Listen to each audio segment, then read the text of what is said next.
Welcome to Sydney Parade. Pembroke Cricket Live with you once again.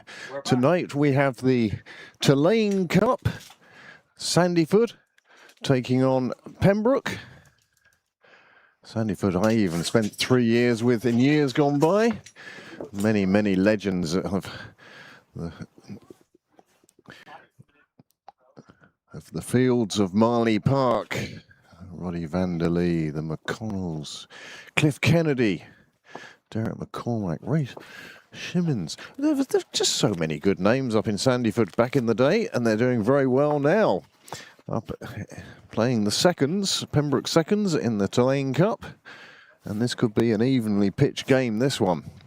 Sandyford in the blue, playing from left to right, have decided to bat first, and Pembroke seconds. Well, if Sandyford are batting, Pembroke seconds are fielding. Captain Danny Hogan, you can see, directing traffic with his big brotherly love hands encased in the gloves. 20 overs aside this game.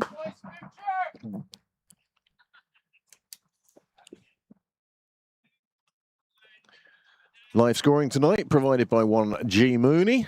And thank you very much to Graham. He'll give us a wave at some stage. Oh, flashing light. That might have been for the umpire. You can just see the scorers off to one side there.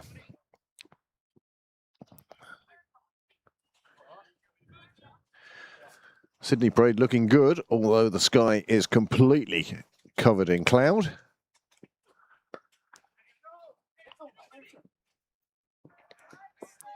A single off the first ball means Sandyford are on their way. No, I'm not even bothering with the third camera anywhere. For the rain. Yeah. The threat of rain meaning that we'll stick with just 2 normal cameras that our regular viewers will be pleased to see.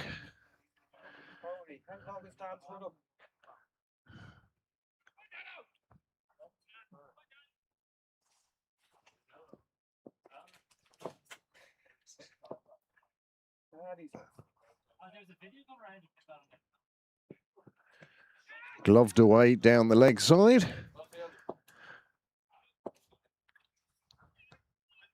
Bit of pace and menace here from Murray.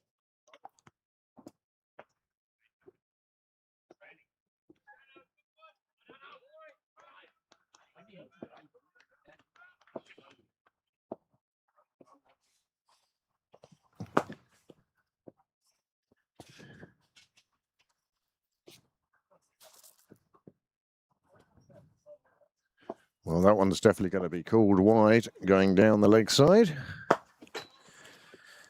First of the extras. Extras having played such a big part of games here in Sydney Parade this year. We saw that game during the week last week where the women's seconds were the recipients of a half-century courtesy of no balls. Another one pushed down the leg side.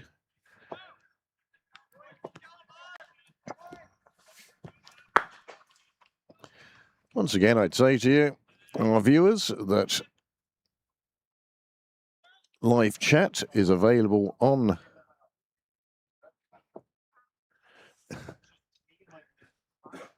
YouTube, Pembroke Cricket Live. Over 1,500 subscribers now, and certainly in excess of 40 countries around the world that we have broadcast to.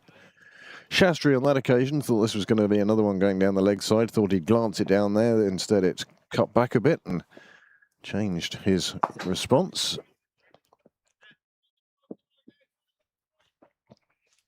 Good evening, James has joined us on the live chat.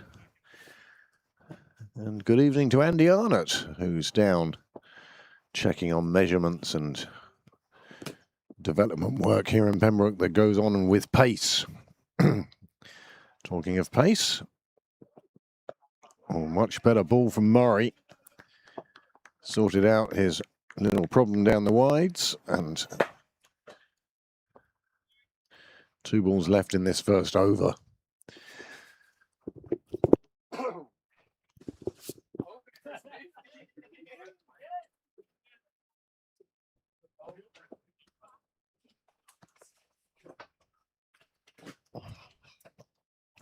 The Merry and CC Appreciation Society have also joined us online.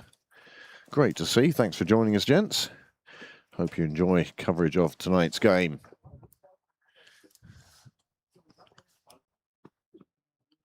Oh, good bouncer from Murray. Batsman thought for a moment he could take it on. This one just a little bit too short. Murray thinking that perhaps it was shoulder height more than overhead height.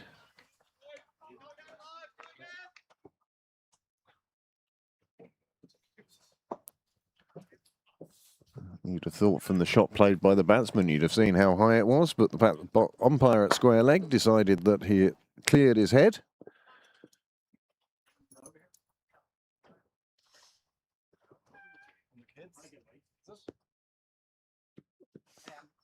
This time he is able to punch it round the corner. He finds the boundary.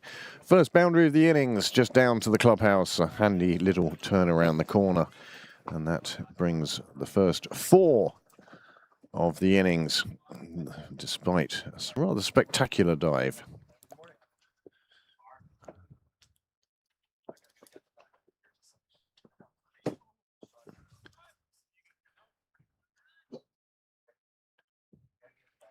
Slip has come out of place. As a result, third man comes a little bit finer.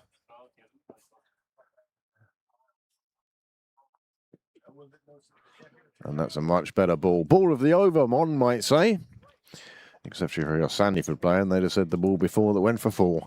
But that's a good ball from Murray. Here it is again. Good line. And just moving away. Taking it away from the edge of that bat and dragging that bat away from the batsman. He's looking like he wants to play it square. Wasn't to be. And the score at the end of the first over, 8 without loss. And Sandyford will be very happy with that as a start.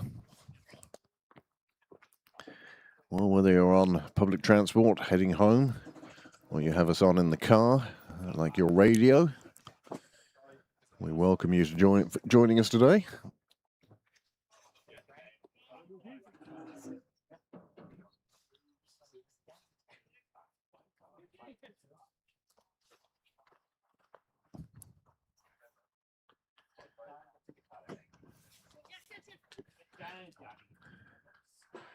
Well, Luke Murray it is then. Double trouble from the Murrays, and an inside edge takes it past the keeper, and it goes away for another boundary.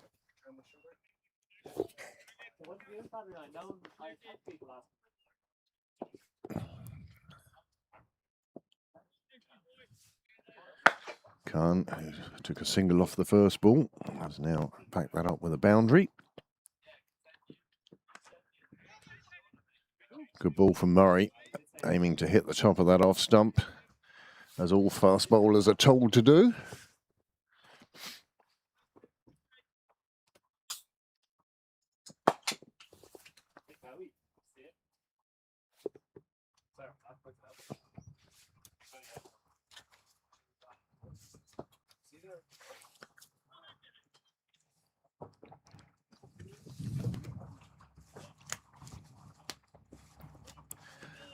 No ball signalled.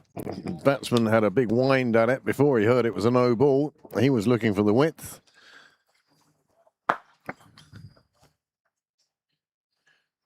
So where is your money on this today? Who are you following in this Tillain Cup clash?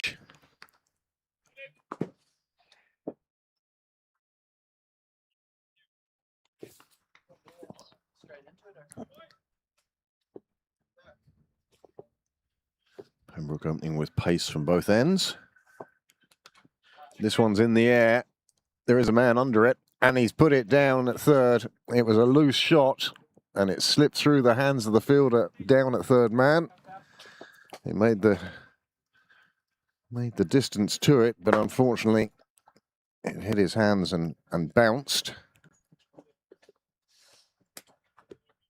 Yes, unfortunate.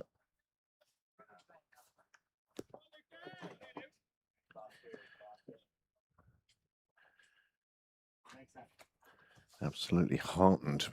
Oh, fired well down the leg side. Umpire signals wide. Deservedly so. You could see Murray trying to put a bit extra into that one. As a result, lost that little bit of control. It flew down the leg side. Danny Hogan doing a good job of getting to that one.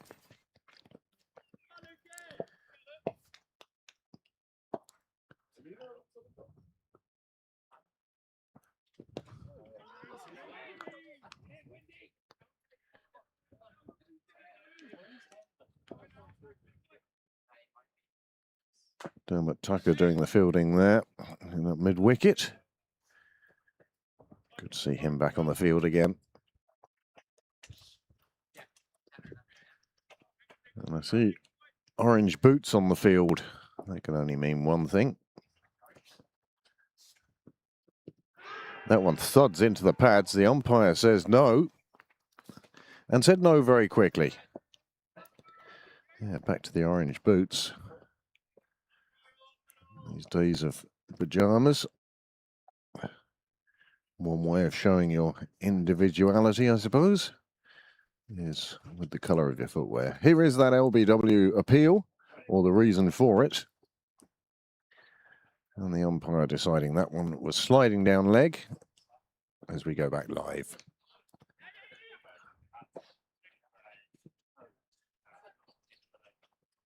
Another one down the leg side. Another one the umpire's going to signal.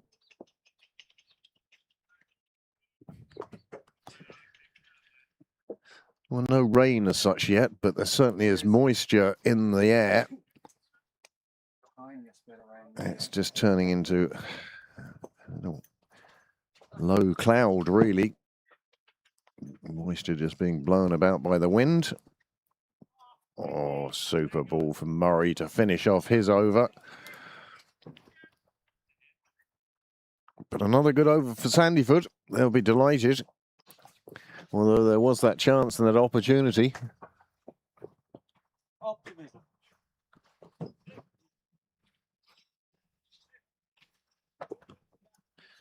Two overs down.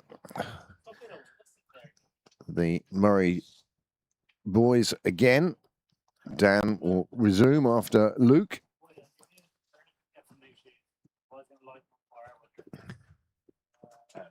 That one thudding back into the batsman, unable to get any attacking shot onto that delivery. Yeah.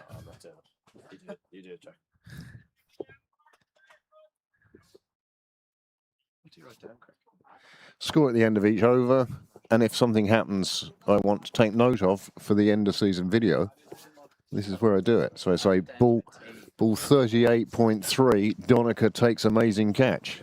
You know, that sort of thing. It has. Most of the time you forget. No ball signalled.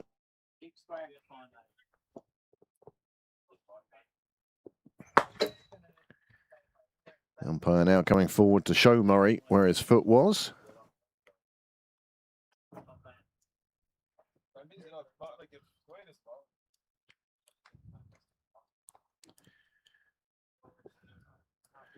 It's a shame I didn't press the replay button. I'd like to have seen exactly where his front foot was for that.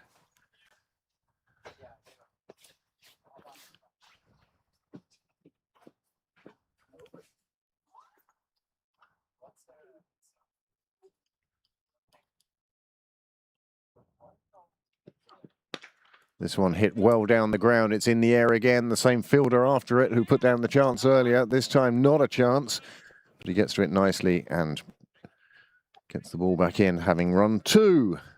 Score moving on to 20. Shastri showing his willingness to take on the bowling as it is at the moment.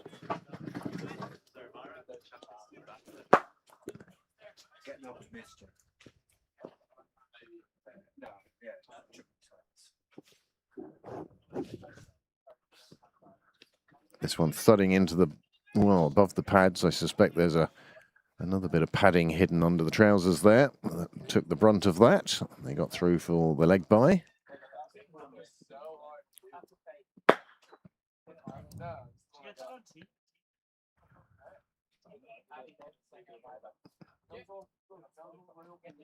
Sandyford off to a good start, out of the blocks quickly. 21 off 15 deliveries. And just as importantly, from a Sandyford point of view, no wickets down. This one's short, it's popped up, and the fielder just can't get to it. Super delivery from Dan Murray. Really had the batsman in trouble there.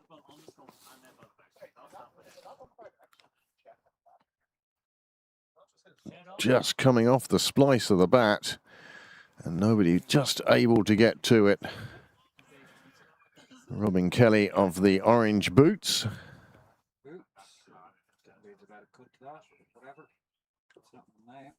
The replay just falling short of Kelly. Murray in again. Now generating some real pace. Word or two from Murray to the batsman. A word or two, obviously, of encouragement.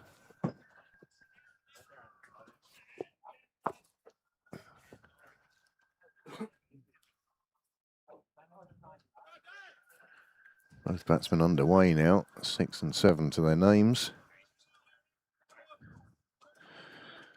Tomorrow in Pembroke, starting at 5 o'clock as Murray comes in.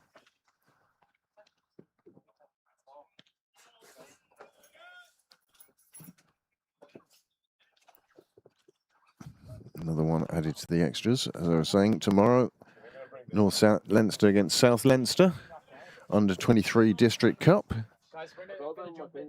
That will be covered on the Cricket Leinster channel and has a 5 o'clock start.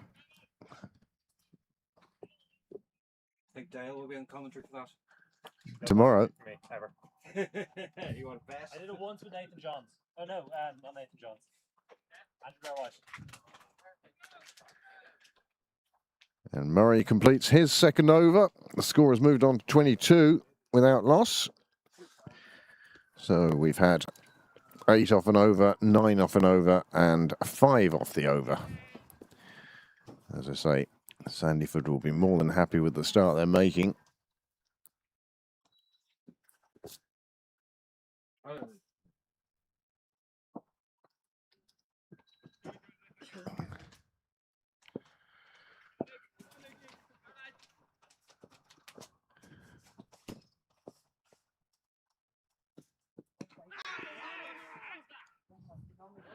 Another appeal dealt with in the negative.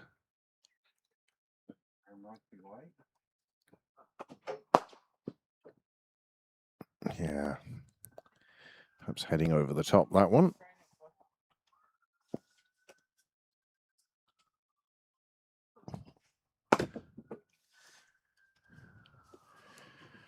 Well, James, I wouldn't like to say, having seen a few games this year, I wouldn't like to say what extras are going to end up on. And that one flicked away.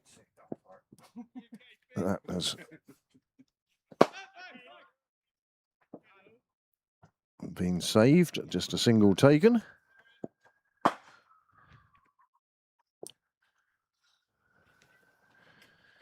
be fair, it's only the teeniest, tiniest bit of rain. As I say, more moisture being blown around than actual rain. It's rain, Jim, but not as we know it. Wide delivery, swung at madly by Khan. He really is determined to get something on these deliveries.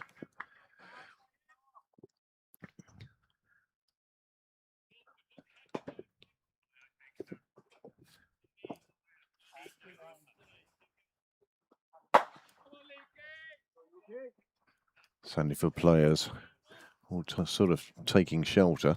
Certainly not out front anyway. Another one down the leg side, another wide. Go on then, James. How many extras do you think there's going to be? More or less viewers than we have now. And how many viewers have we now? 28 as well. It does hide there. Little number I just spotted. Ah, yes. Ah, brilliant. 33 of you. It's good and heartening to see so many of you tuning into this Tillain Cup game.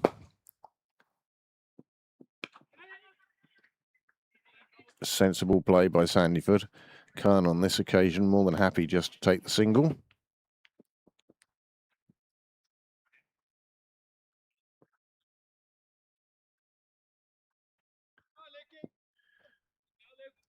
Luke Murray still with a slip in place.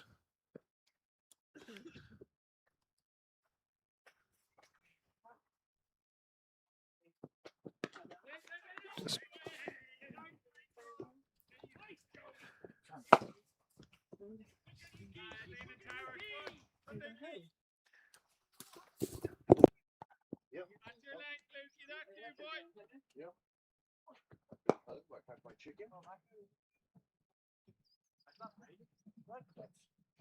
'Heavier. rain starting to come down just that little bit heavier now. Not enough to bother the umpires yet. And that is the shot of the evening thus far. Shastri getting on top of one that was outside off and just pushing it to the square boundary. Super shot that. Ends the over. 29 without loss of 4 overs. And now you'd expect there to be a change in bowling just as the rain starts to come down a bit heavier. No. More fun not to be had. Oh, okay. Any second now, I'm going to use the permission I was given at the weekend Which is? to tell the umpires to get on bench. Oh, okay. Hey. Not by Dale. I look forward. 21, James, off 20 overs. I think you're being optimistic. Anyone else out there wonder how many extras Pembroke will concede? Okay. Yeah. No, you work away. It's depressing and upsetting. Joe Prendergast now has taken over from the St John's end. It might be mild. Put it down here.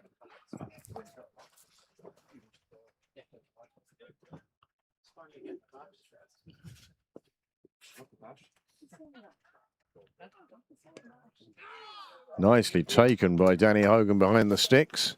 He knocks the bails off, just a matter of course, I think. No danger of a stumping there.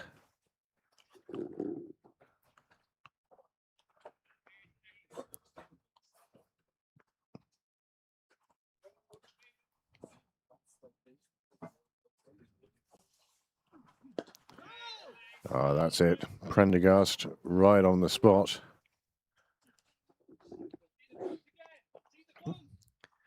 And this is exactly what Pembroke need, really, after the first 2 balls sliding down the leg side. Prendergast finding his line and length, and that's what he needs to do.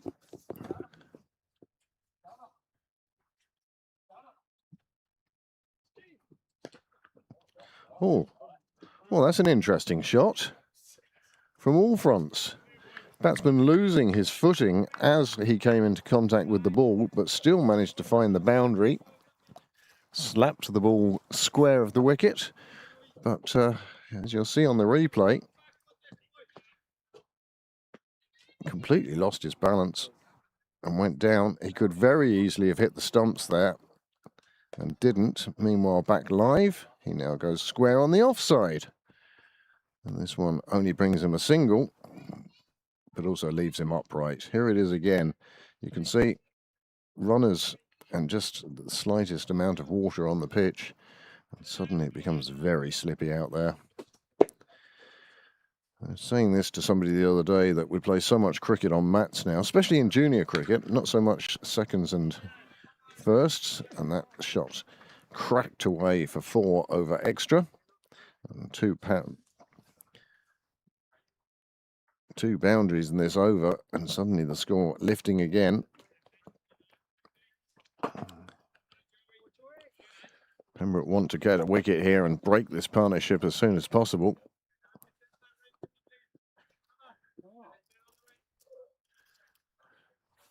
Oh, the return of one JJ Garth to the ground. Great to see. This is another one. This one's hit in the air and is saved from the boundary. Nice bit of fielding. Keeps that one inside the field of play.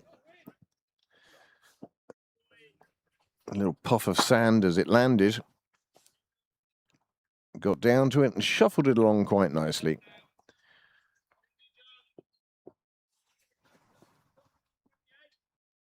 Plenty of wildlife out there for Niall to concentrate on today. The seagulls, plenty of them around. Oh, that's a cracking shot. And that has gone a long way. And that will have to be new balls, please. And what an over that is for Sandyford. He just picked up on that very early on and deposited it in the gardens. 6 more runs. And Sandyford off to a cracking start. This will give the Sandyford followers who are watching, well, much joy. Super shot. You don't really see the shot there. All you see is just how far it goes into the gardens. It didn't just make it, it made it by a long way.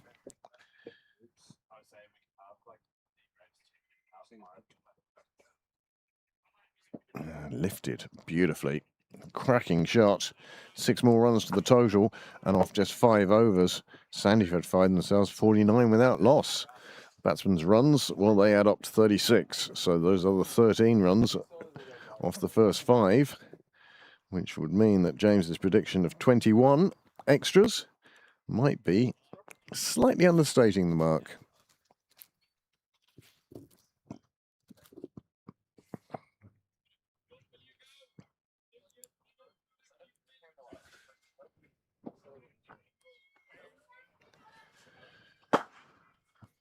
As a result, well, not as a result, but the double change is happening.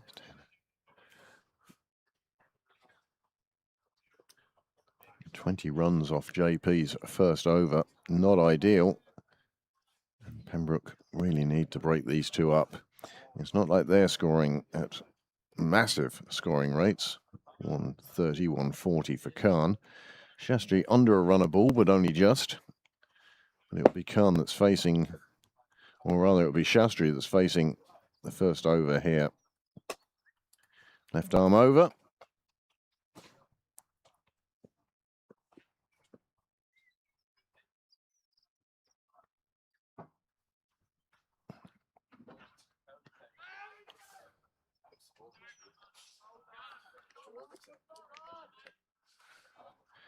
Devan Shah, and for his first over, and he'll be hoping that he'll be the one to make the breakthrough. Not many spectators down yet tonight, although I've seen Steve McCarthy around, and Andy Arnott, as that one's driven nicely to the fielder, who does a good job of picking it up.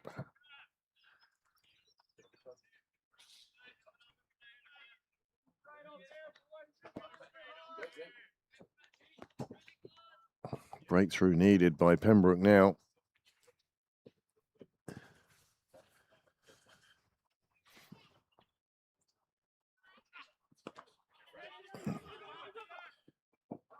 Shah clipped away. Viran does the fielding.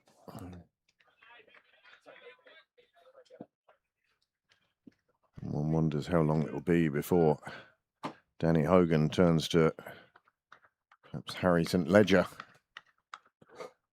for an over or 2 of spin.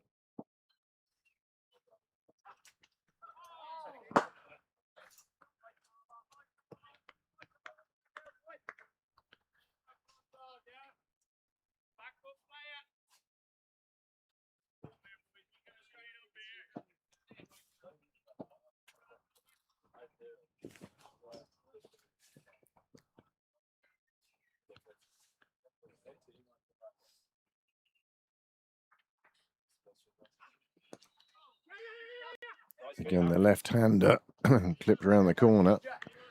Again, Viran doing some fine fielding there.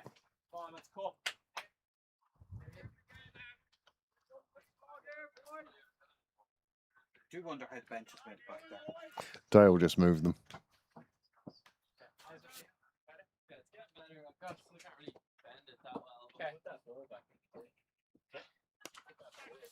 Oh, this one cut away. Reaches the boundary square. Just a hoik, really, on this occasion. But it works and it's effective. And it brings 6 more runs, as signalled by the fielder, the umpire, and noted by the scorer.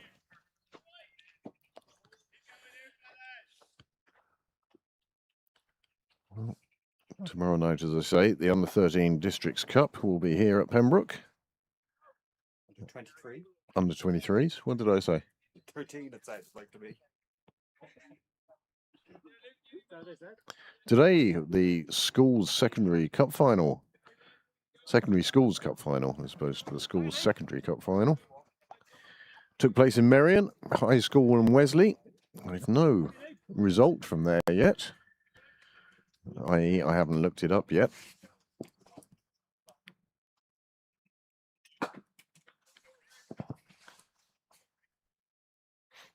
Shows what a good batting track this is. Sandyford going along at very nearly 10 and over. As Prendergast, his first over went for 20.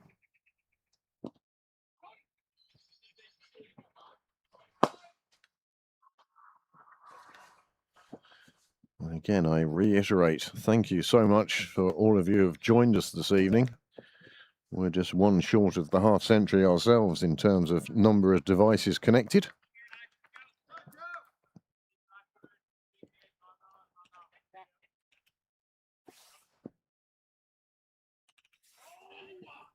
And we hope that wherever you're joining us from around the world,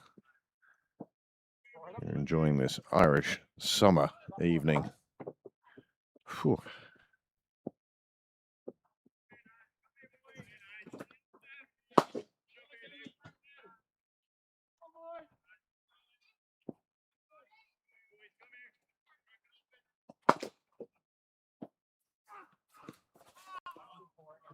Much better delivery from Prendergast on this occasion. And just remember, please do like and subscribe to Pembroke Cricket Live on YouTube.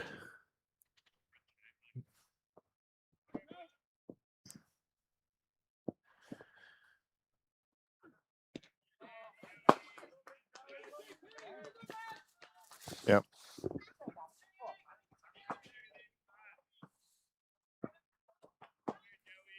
Many thanks to the Merion Appreciation Society who have brought us details of that school's final. High School scored 126 for 4. And Wesley College all out for 50. So victory for Eli Clark over Keegan Ship.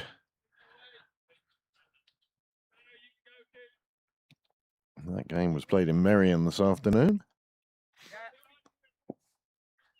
Thursday we'll see the women's firsts playing their first round cup game, Leinster Senior Cup, against Clontarf. They beat Clontarf in a thriller in the league there recently, last couple of weeks. And now they'll be looking to, oh, yeah, another one cracked away. No run taken. That's the best shot for no runs so far. Khan has really started to accelerate now. 25 off 16. And that's why he is throwing the bat at nearly everything.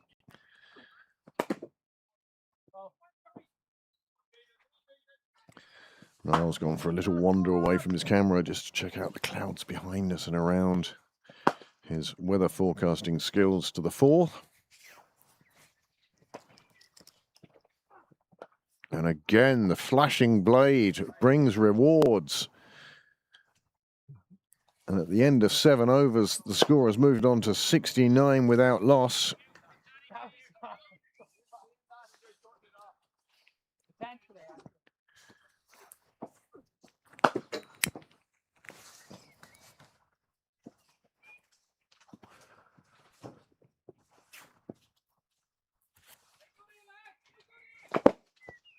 And there it is, the half century of devices connected to this Tillain Cup match between Sandyford and Pembroke Seconds here in Sydney Parade on the 19th of May.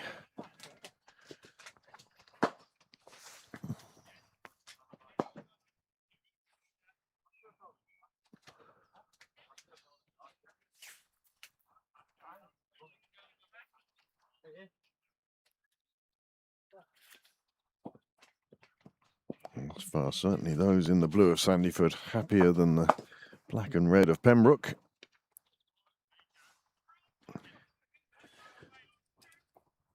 Van Shah into his second now. And the first thing he does is aim for that leg stump.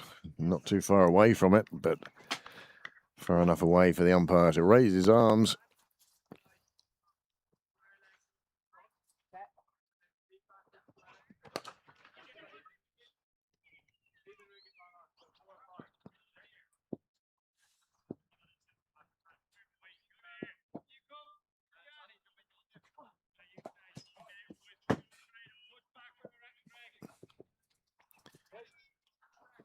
The weather being so inclement, really, that even Simon Heaney hasn't opened the window yet tonight.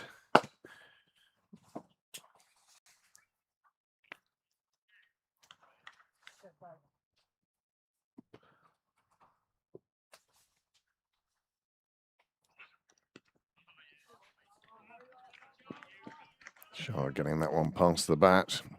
But again, another swinging bat. That willow not staying very still or straight. But by golly, it's been effective.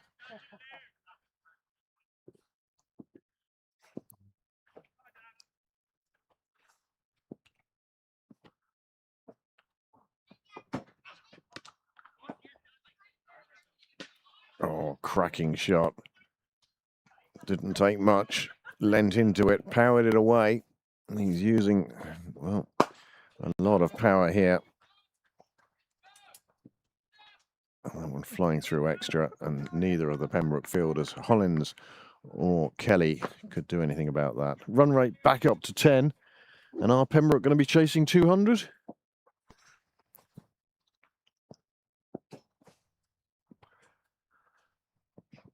We'll ask you for your predictions. Remember, you can contribute to the live chat on YouTube if you have subscribed to the channel.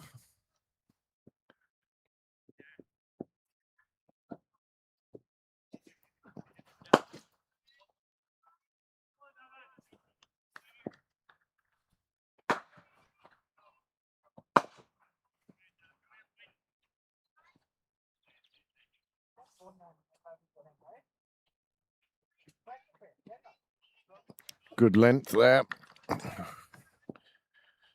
Not letting Khan use his power on that one. That one needed a more delicate touch that wasn't forthcoming.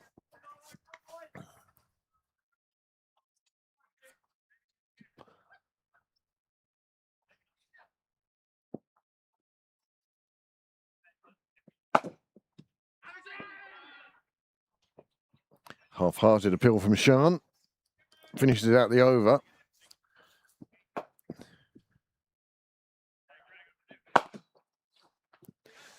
These two really have done a good job for Sandyford. Good opening partnership. Maybe a bit quicker than McCormack and Shimmons.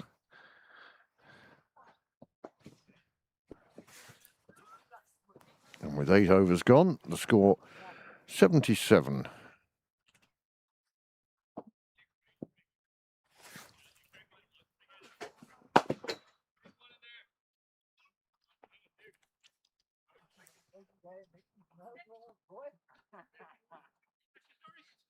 Bit of activity in the Sandyford WhatsApp group. As usual, it's normally talking about the past, not the present.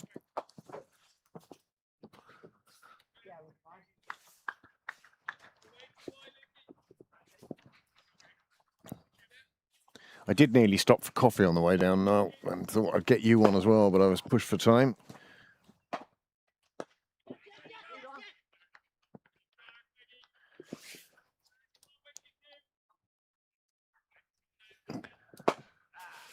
Greg Hollins on to bowl. A bit different for him than his usual position behind the sticks.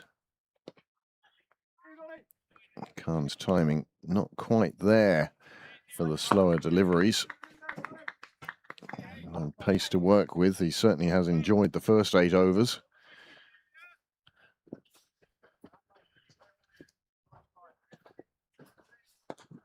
And this time, Can't see him.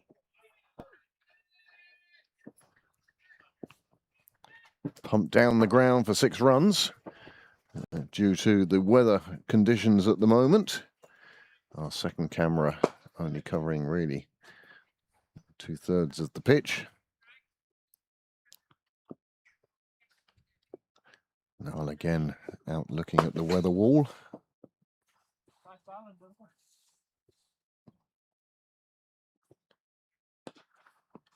Onto the back foot and powered away to Cyril's way.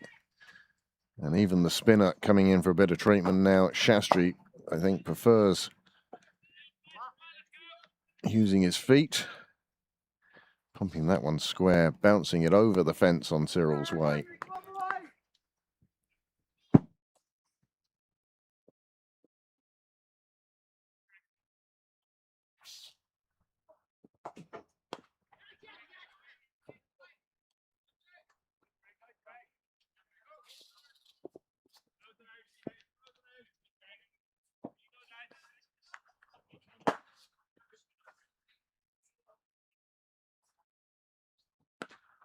Again, lifted out. Kelly does the fielding.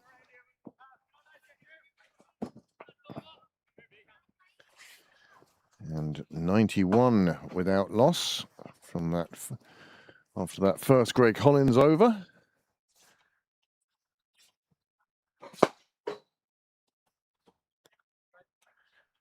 And this will be an interesting over now. Viran Puri coming on for his first over. Hogan deciding that spin at both ends is the way to go. What would you do if you were the captain now? How would you go about trying to stem this onslaught from Sandyford? 91 without loss.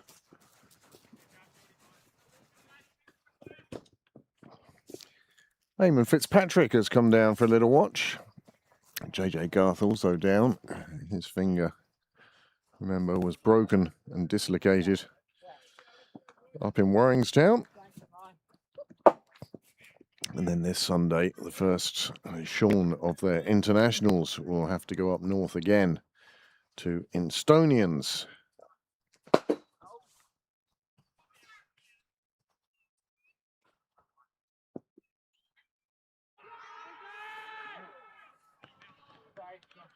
Big uphill first ball.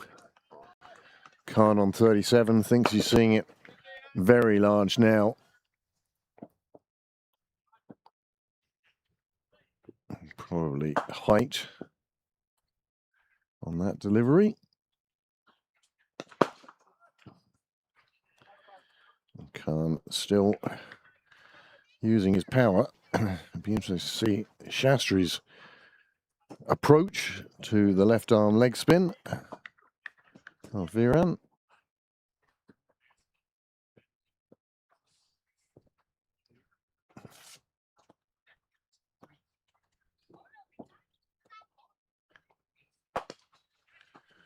This one pulled out towards Cal. There is a fielder out there.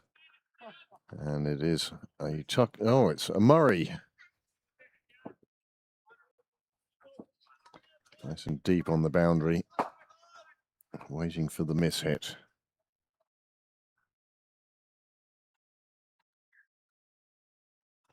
Oh, dabs that one through the keeper's legs, I think.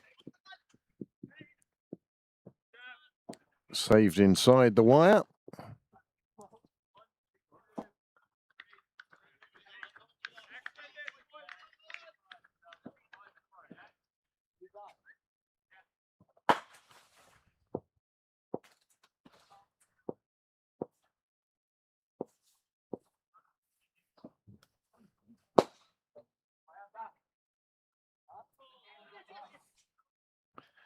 This one gets past the keeper and nobody's going to stop that before it reaches the line. 4 byes. And the total moves on to 99 and we're still inside the first 10 overs. Sandyford really are looking at setting a total.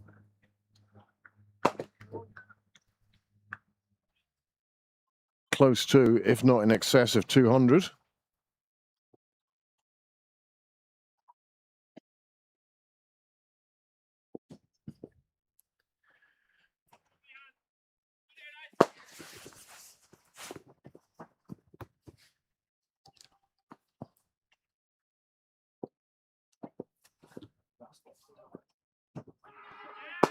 And that's it. Finally, the breakthrough. Viran gets one the batsman went back to.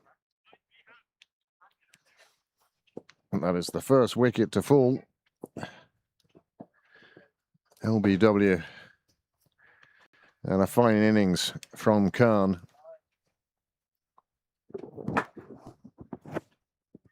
Really looking to use his power on this occasion, Khan. Decided to go back to it. It hit him on the back pad, and the umpire very quickly sent him on his way. And that is the first wicket down, and it'll be interesting to hear the chats in that Pembroke huddle. But for now, we'll entertain you with the action replay. Wasn't too high, thudded into his pads.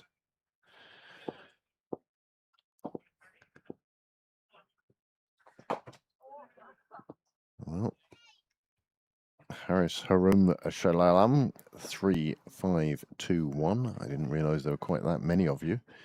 He called it in the next over for Viran, but it wasn't to be. He got it in this over. And Pembroke finally make breakthrough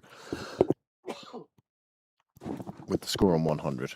Hollins testing the batsman just a little outside there.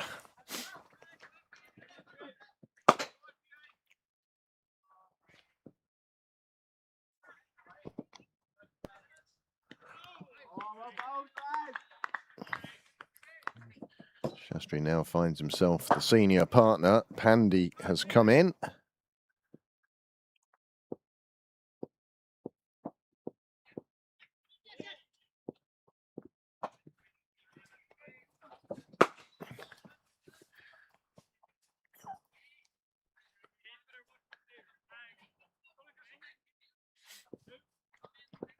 As we into the second half, let's now start the prediction game. Anyone got any idea? How many will Sandyford end up with from 20 overs? Current rate, of course, they're going to end up on just over 200. Will they keep up that speed of attack? Pandy faces his first delivery. Looks just to push it down to third, but gets too much of it.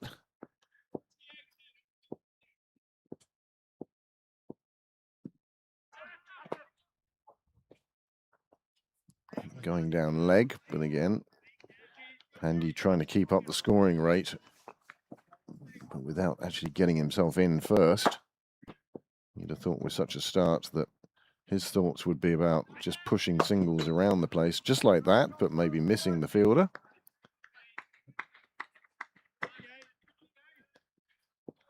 But you do get the sense there's been a change. R1 Falcon has come in with a score of 196 for Sandyford. Anybody else out there want to add there? As Hogan whips off the bails, foot was down.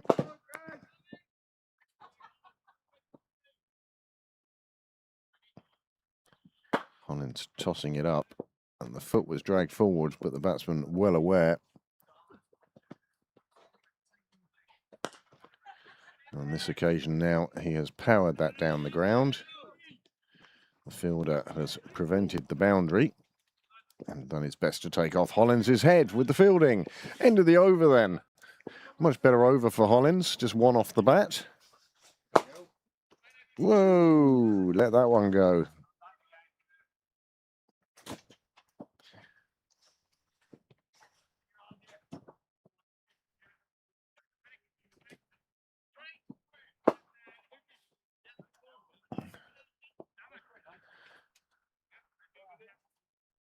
I've gone with 175, R1 Falcon, for those of you who can see the live chat on your screens.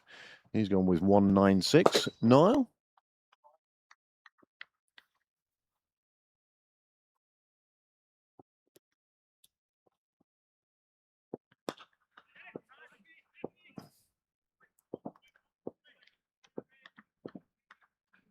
Andy pushing it down the ground for a single.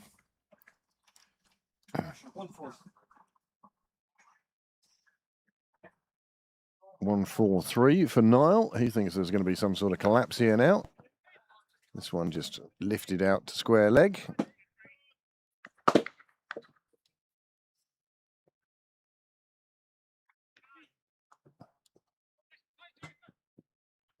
Tillain Cup, one of the many historic cups that Cricket Leinster run.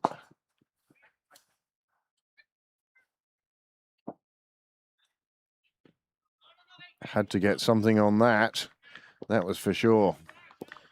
That was crashing into middle, but he managed to push it around the corner, straight to the fielder, but honours even there.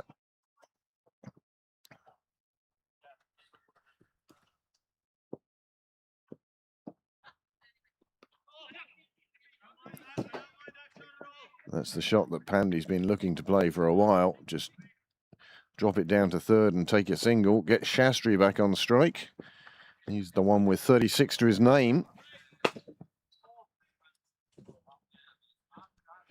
James Cresswell is usually good for a prediction. He's out there with us tonight.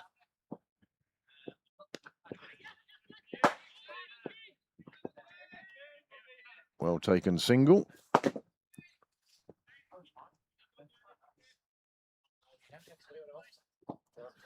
Hey JJ. Grand, and how's yourself? What's the diagnosis? I am going in for a check, another check this Thursday. Oh, just back past the bowler's hands. Viran very close to taking a nice caught and bowled. Instead, Pandy just gets down the other end and 5 off the over. Just off the fingertips. Scoring rate has slowed considerably over the last couple of overs. So you're going for it to be checked tomorrow? Yeah, checked on Thursday and then we'll see. But Yeah. Sure, they go to college for years to decide this sort of thing. yeah, you'd like to think that I have an idea. Yeah, Google, the worst diagnosis ever. Hollins getting that one past the edge of the bat again. Pandy just looking to run it down to third. There are 2 fielders in that area. James Cresswell has come in with his prediction of 183. Harish. The only Harish. That's more like it.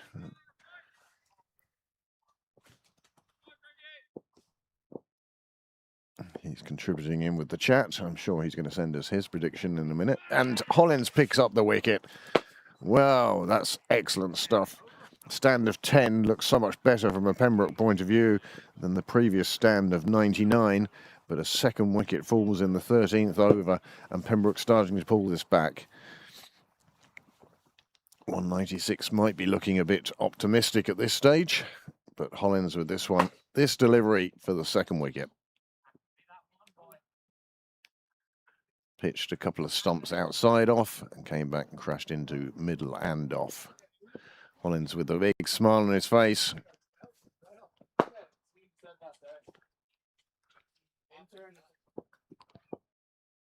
Again, it's the player going back. And Shastri is on his way.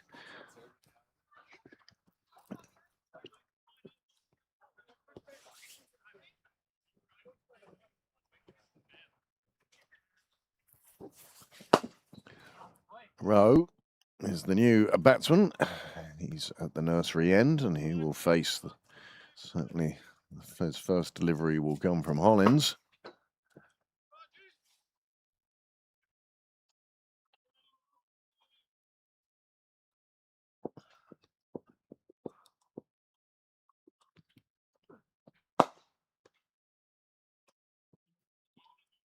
Well, that's not a bad start, is it? 4 off his first ball. Hollins just dragging that one down a bit, down short and down the leg side, and giving the batsman a free hit out to the bushes at Michael Sharp corner.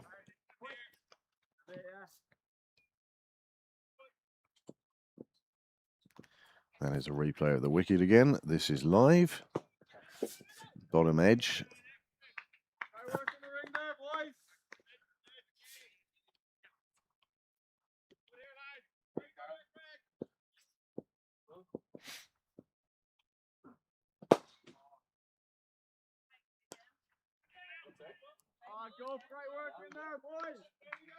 And that's another good over from Hollins. Picks up the second wicket. Only 5 came off it. 13 overs gone now. 1-1-3 for 2. Oh, sorry, no.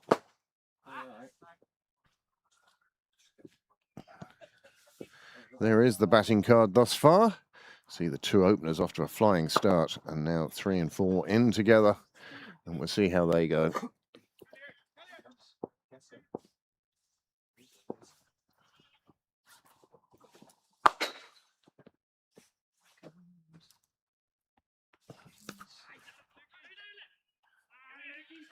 Good fielding.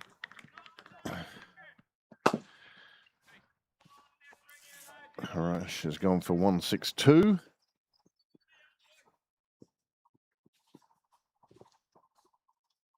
So just the 5 guesses in so far. Oh, that one coming off the arm of the keeper. Shah it is who does the fielding.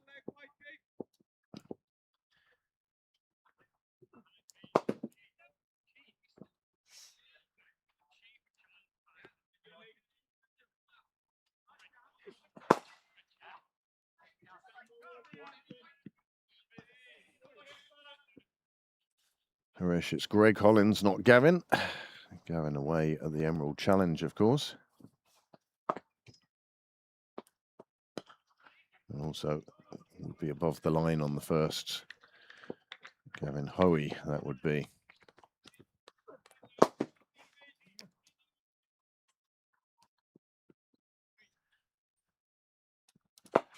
Vihan now. Very difficult to face at the best of times. Playing him late sometimes, well, sometimes can get you into a bit of trouble.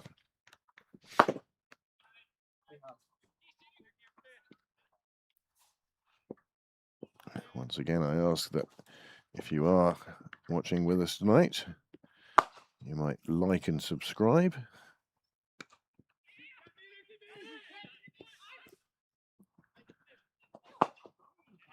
Well, that's a soft dismissal.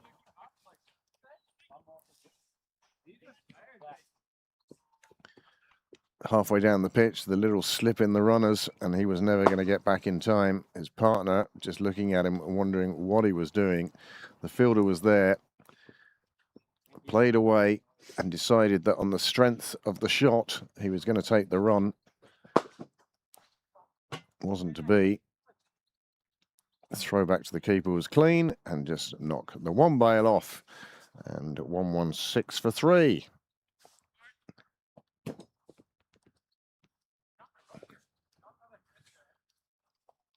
Well, 99 for the first wicket and 17 runs. Well, they were 99 without loss and now 116 for 3. 17 runs, 3 wickets. Sandyford would be delighted they got those 99 runs on the board to start. Super performance by the 2 openers. Umpire happy he's given the right mark. Hot Lurie, the new batsman in, coming in at number 5. Wow. Only the batsman's sharp reactions got him out of that one. And a good over for Pembroke. Another wicket falling.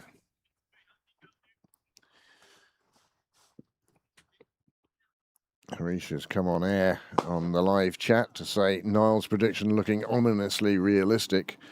Well, Niall tends to either go very high or very low, and it's amazing how many times he gets close.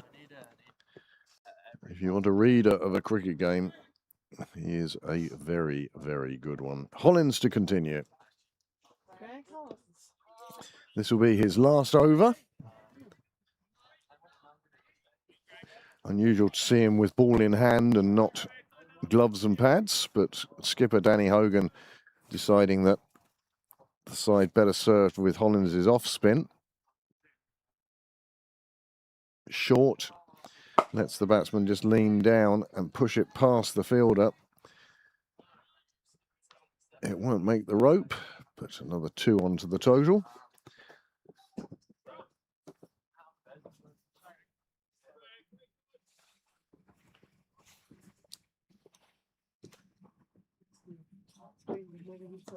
So far, The side screen remaining in place, and again, Sandyford finding the boundary. Brings a cheer from the sideline.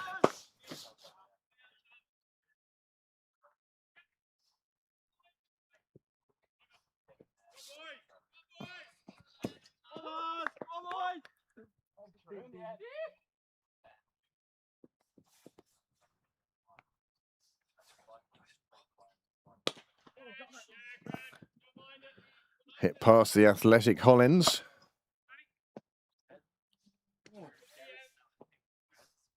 Nice throw from the boundary. I don't know who that is fielding around there, but they did a good job. It's Luke and is it Gupta? Ah, Oh, twins. it's the Murray twins who are defending the straight boundary and doing a fine job between them. A couple of boundaries have been saved there now, that's for sure.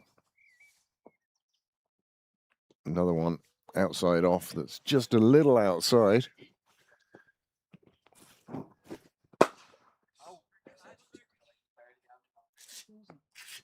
Eddie extras. Not quite at the 50 no balls. We're 24 off the first 10, so I thought 50 could have been on the cards. Ooh, 24 We've dried them up. And the batsman quite sensibly leaving that one. And Niall, the curse of commentary, striking even him. There's another extra slides through.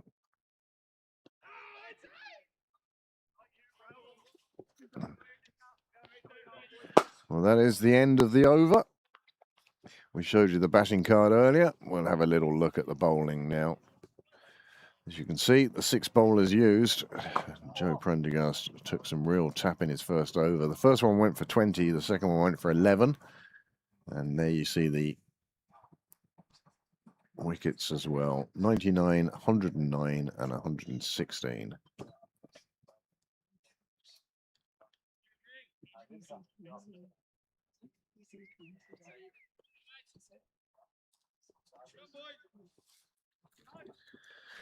So 5 overs to go then. 1, 2, 6 for 3. No, once again.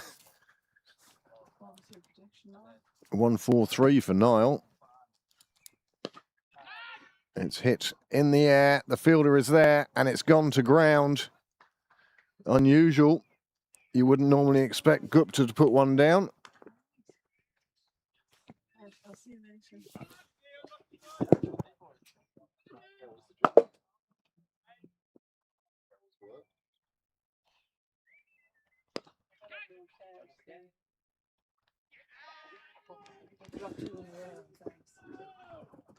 Well, you wouldn't think that Gupta was going to drop 2 in a row, and he didn't. He's taken that one. And Viran now in his 3rd over with 2 wickets and just 12 runs to his name. And 127 for 3 becomes 127 for 4 because of this shot here. And safely underneath it this time. He dropped one the previous ball, but this time he was better positioned. And he got the catch, and there was no extra cost. 3 wickets in 4 overs. You can see him, eyes on the ball, safe as houses this time.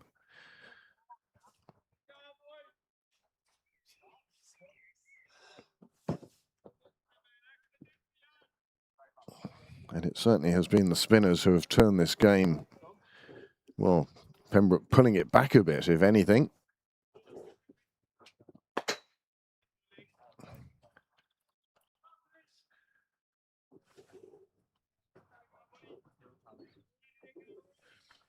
For one so young, it's great to see a leg spin bowler with such accuracy.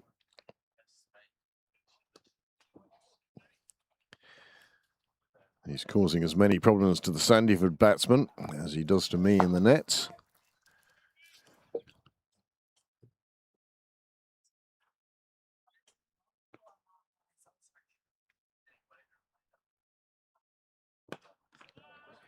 Tossed up, but played away.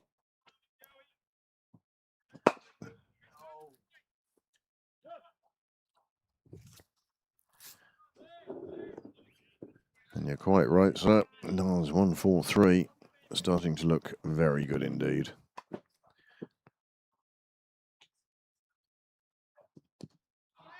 Inside edge onto the pad. That prevents the appeal.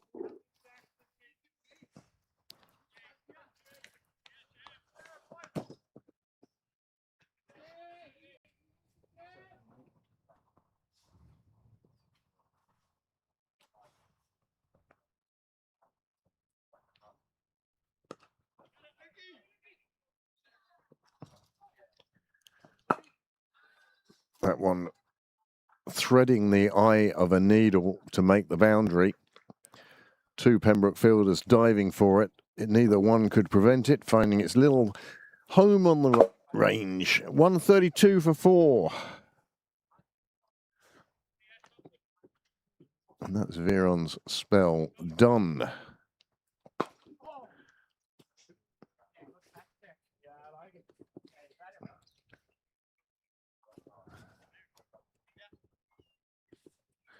Here is the worm, including that fabulous opening stand.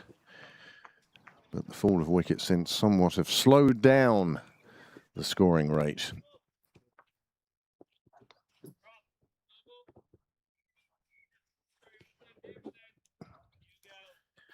Four overs remain. At a time when you feel that Sandyford should really be pushing it on, Pembroke really feeling like they've dragged this back here. Prendergast back into the attack then.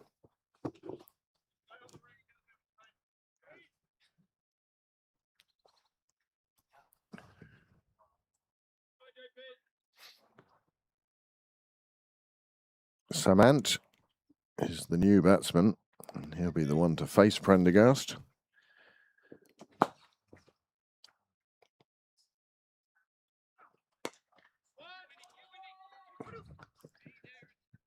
And again, Sandyford somewhat handicapped by their footwear.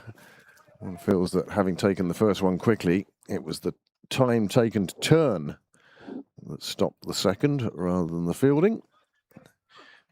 But you also get the feeling that Sandyford will be happier with pace back on the ball now. Nice ball, nice delivery from Prendergast, taking the pace off that one. Just letting it float down the wicket to the batsman. All he could do was take a single, and Pembroke will be very happy with that now.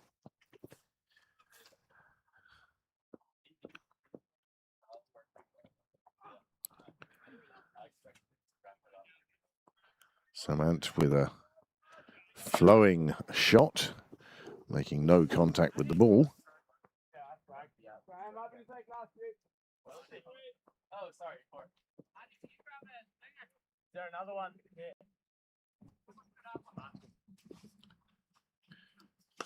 Oh! Just got the finger there. Upstairs.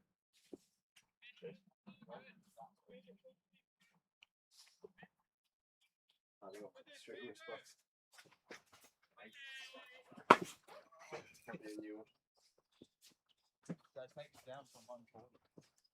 Whatever you can get, right? This time the length, allowing the batsman to get under it, lifted over the ring.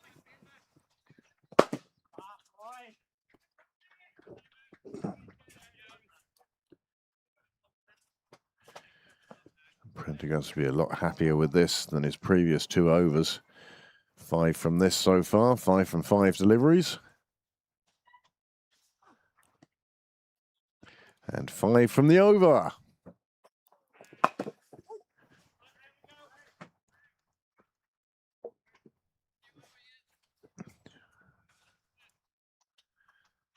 Well, at one stage, it's after 9 overs, 10 overs. They were going along at 10 and over. And Pembroke have done very well now to drag that back to just over 8.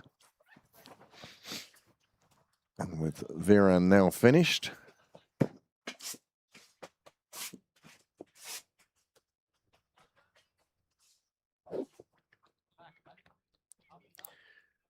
there will be a change of bowling.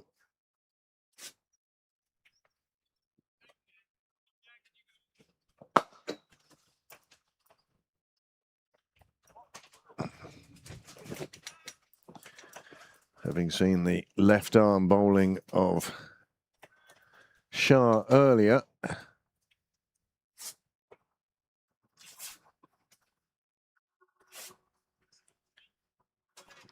And how effective left arm over was early on.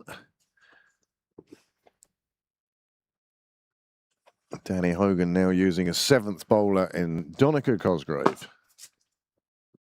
Ah! And that's the way to start your spell.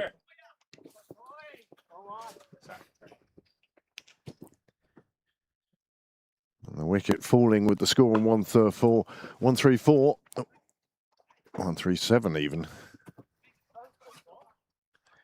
That's the 5th wicket to fall. And Cosgrave, well, he's showing the rest of them. This is how you do it. Well pitched up. Right up it. Big swipe from the batsman. And that's all it was. An ugly swipe. Ball didn't bounce as he expected it to. And as a result, he's on his way. See from this shot here just how much of a swing he really had at this. He was looking to put that down to Willfield Road. Instead, he finds himself walking the shorter walk back to the pavilion. That brings Iqbal to the crease. And Pembroke really have done a super job of pegging this back. 99 off 10 overs. And since then, 38 runs from the following 7 overs, along with 5 wickets.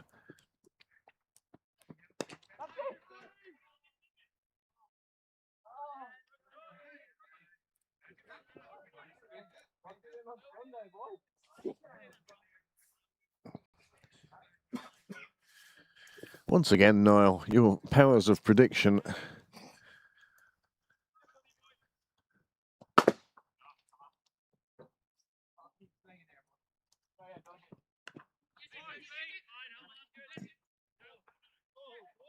The non-striker was keen on the run. The batsman certainly wasn't. The runs just seem to have dried up a bit. And it just goes to show you what a funny game cricket is when they were going along at 10 and over.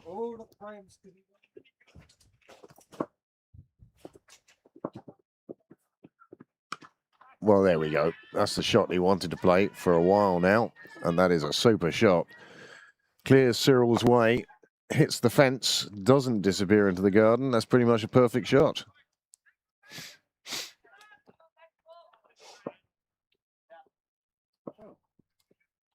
Just a little bit too much width there from Cosgrave. What? Let's see. Good shot. Short again, this time hurries the batsman. Potluri not really in control of that shot at all.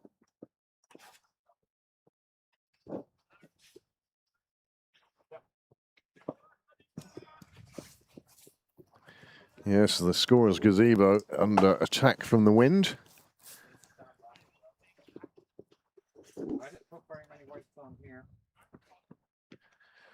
Another good ball. 2 dots to finish out the over. 18 gone then. 144 on the board. And now the next guess is 162, so you've still got a bit of leeway there. Exactly 8 and over now. 144 for 5.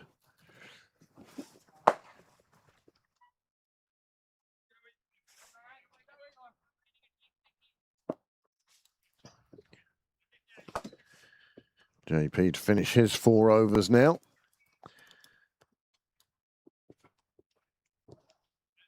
And you know Sandyford are going to have to really go after these now.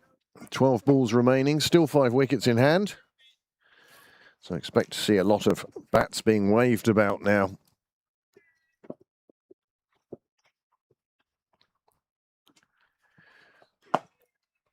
Well, that's not going to help Joe's figures. It's not going to help Pembroke's figures, but it will, in fact, take Sandyford right to the brink of 150.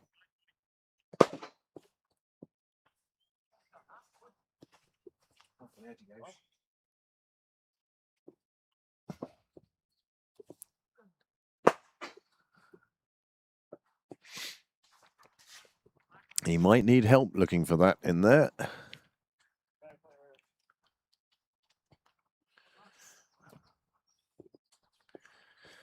Gets 35, I think.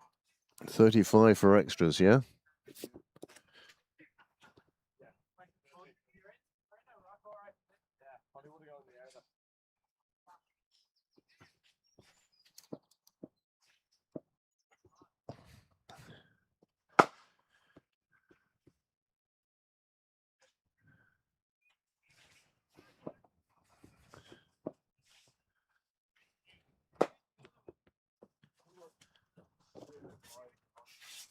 "28 wides, 2 no balls, 4 byes, and 1 leg bye."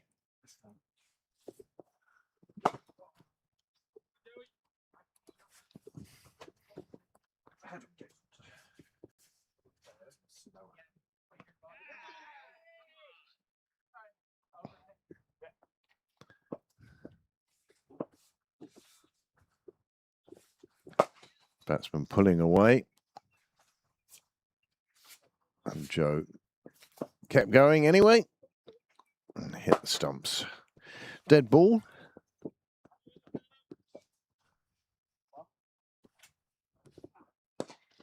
Hit straight down the ground.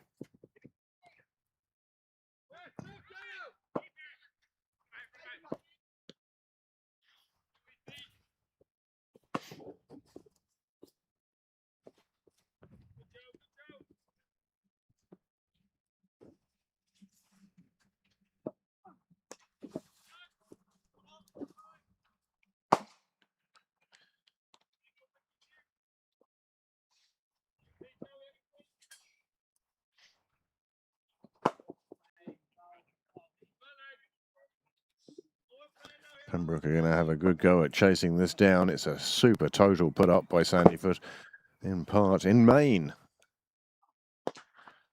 because of the batting of their openers. But now with just an over and a bit to go, and with wickets in the shed, Pembroke will have to be aware that Sandyford are going to be looking for the fence and looking for it big. It's a good over for them already. 11 from it so far. This one's in the air. And taken. 155 for 6. Prendergast picks up his first.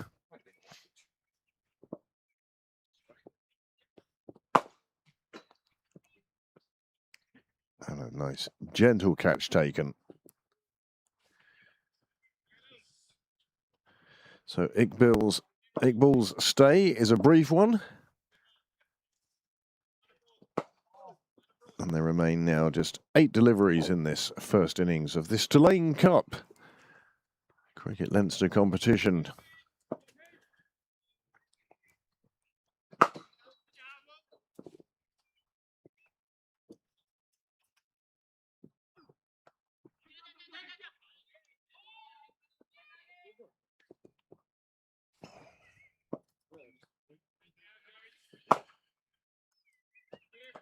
Gupta gets down to the non-striker's end. He'll consider his work done there for the moment. He might want to try and get through for a single here and stay at the non-striker's end. But Prendergast getting that one past the bat into the keeper's gloves, and that ends the 19th over. The score 156 for 6. And this has been a, well, one would think, slightly disappointing second half to the innings from Sandyford, as the wide delivery finally pays off. Lofted in the air, and the catch taken.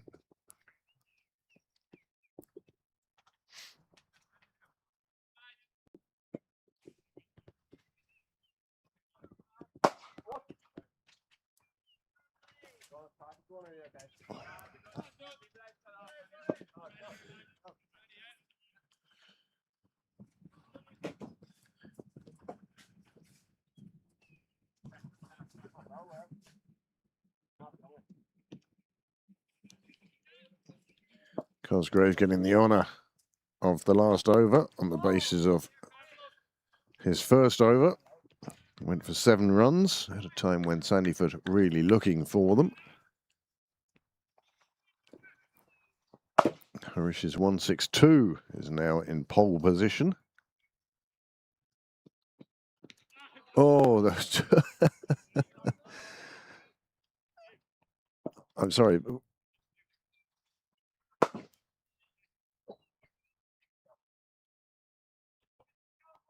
That one just fooling everyone, getting past Hogan and going for a bye.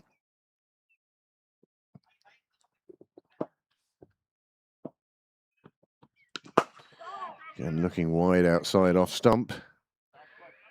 Not allowing the Sandyford batsmen to use their power.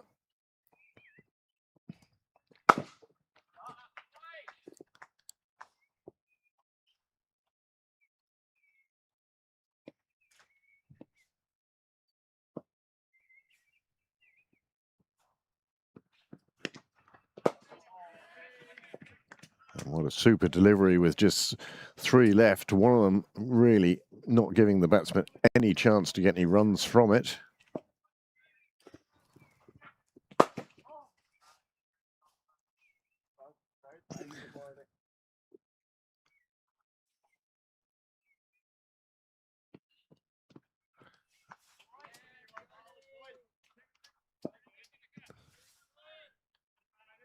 Umpire thinking a couple of times about whether to signal that one as a wide. He didn't in the end.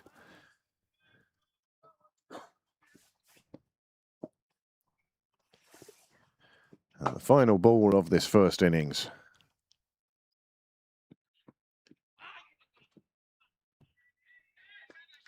Well, it gets Sandyford past the 160. Pembroke will need over 8 and over. 4 off the final ball.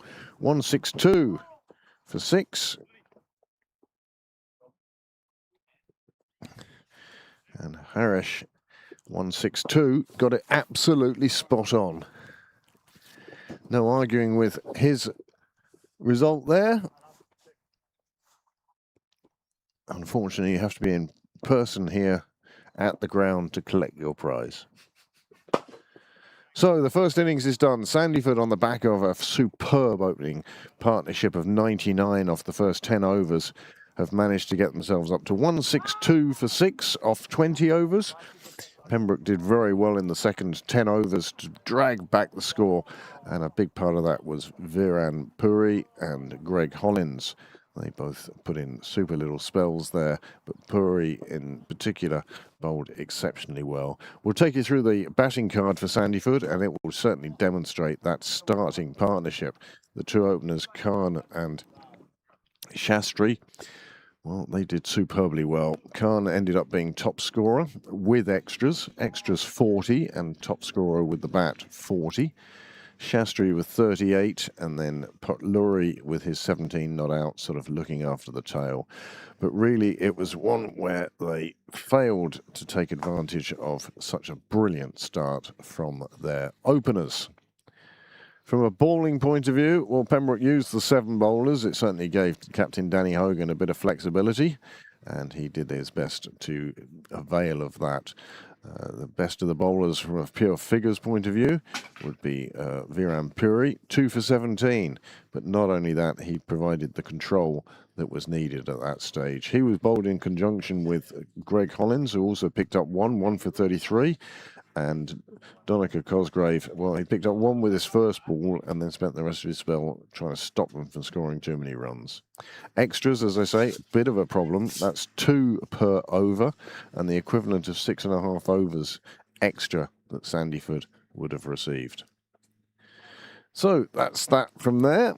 And then we will just have one look at the worm. And you'll see just how that opening stand contributed to that final total.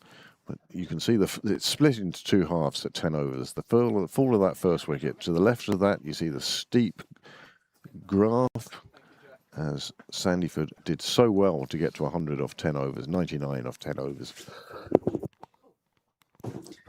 But after that, you have to compliment Pembroke. Their bowlers really pegging back Sandyford. So much so that they only scored 63 runs in the second 10 overs, which is still a good total, but compared to 99 for the first 10, well, you can see over by over. Well, there'll be a few overs in here that a few Pembroke bowlers won't want to own up to. But there you go. You see the skyscrapers up and down all over that graph.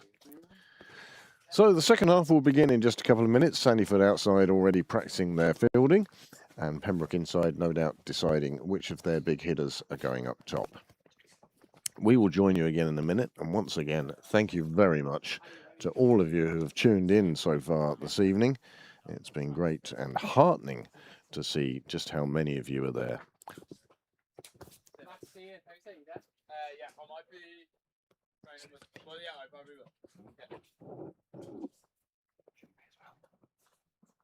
So we'll join you again in just a minute.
Welcome back to Sydney Parade for the second innings of this Tillain Cup Cricket Leinster competition. No doubt sponsored by Ed Sports.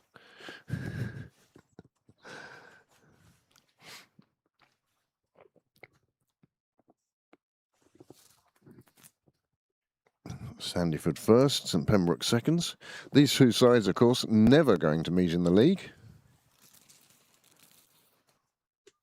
It's LHK Insurance Tillain Cup. My apologies to them and my withdraw my wholehearted support of Ed Sports for this competition. LHK Insurances, and we thank them for their work on that.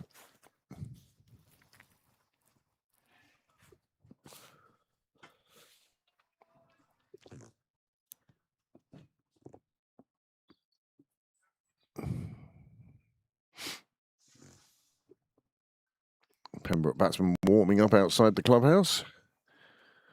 Niall taking a little wander, trying to decide, how did we miss the rain? If you look at the rainfall radar on Met Éireann, you'd have thought we'd have been underwater. Talking of Ed Sports, the man himself has just appeared.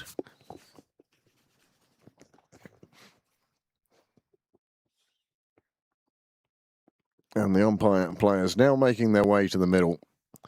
Danny Hogan leading from the front. He's been joined by Sunil Gupta.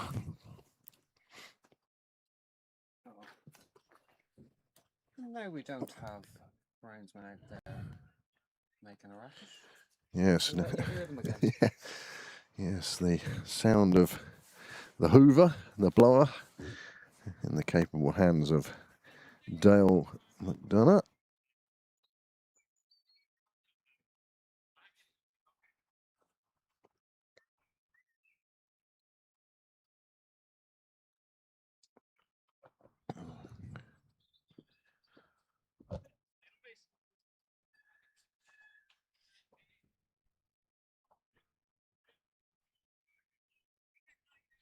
Many thanks to Sid, who's going to try and get down here tomorrow. He'll know by 4 o'clock tomorrow.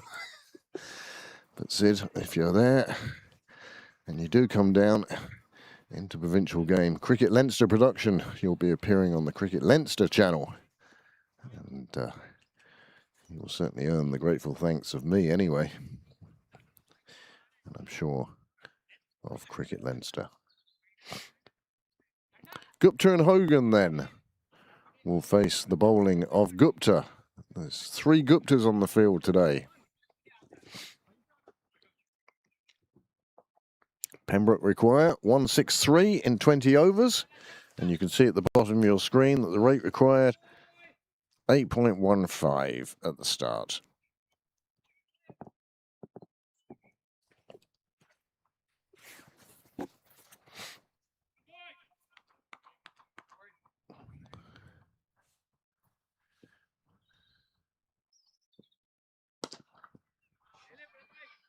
Well, there's a statement of intent from Gupta.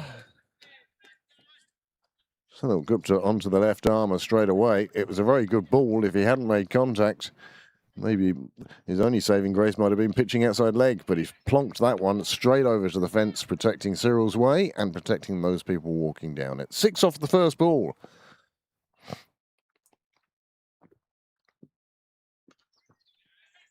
And 4 off the second. It's played round the corner. It's not often you see a run rate of 36 and over. 6 off the first ball. And that rate drops dramatically now. Down to 30.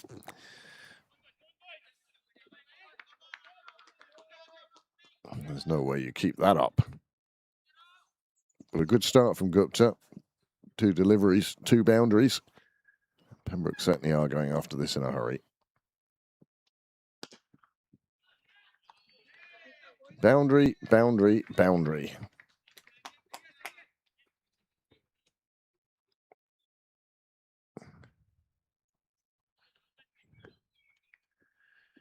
Well, there's no doubt that the Pembroke S. Gupta winning the battle at the moment over the Sandyford S. Gupta. 14 off the first 3 deliveries. It's not going to be easy. It's going to be a slightly damp ball, especially the ones that hit the hedges.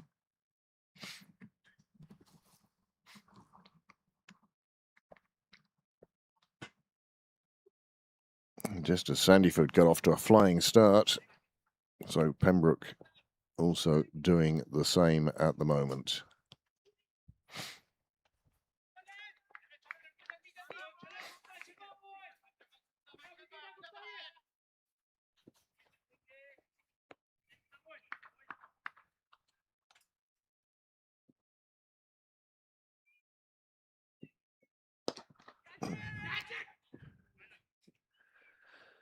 Cries of catch it were slightly optimistic, but finally they keep Gupta to a single, and he gets down the other end with 15 off 4 deliveries. And that brings the captain to the striker's end. He spent the first 4 balls of this over watching his partner. I think Danny's thinking I want to hit my first ball for 6. Yes, yeah, absolutely.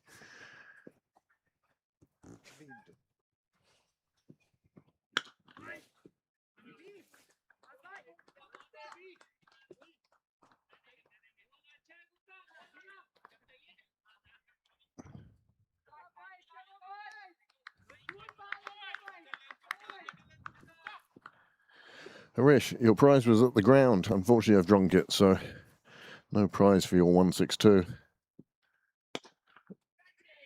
Well, nobody's catching that.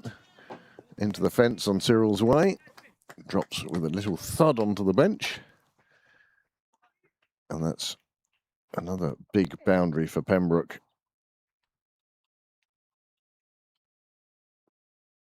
Many thanks to those of you watching this evening who have subscribed to the channel. And the first over now. 21 without loss.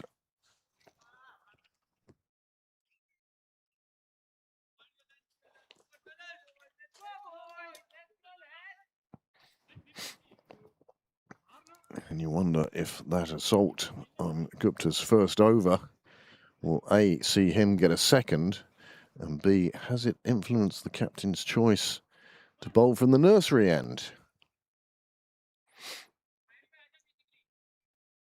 It shows what a good batting track this is. Sandyford certainly demonstrated that in the first 10 overs.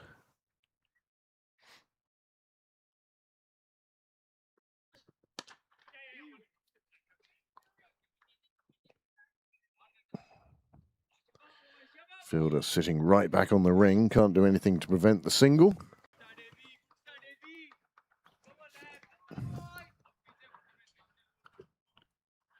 Great to see a few members of the firsts still here. Bit of a crowd, I say crowd, gathering. Was gathered down at Michael Sharp Corner. I see the Arnott's. Ed Dwyer down there.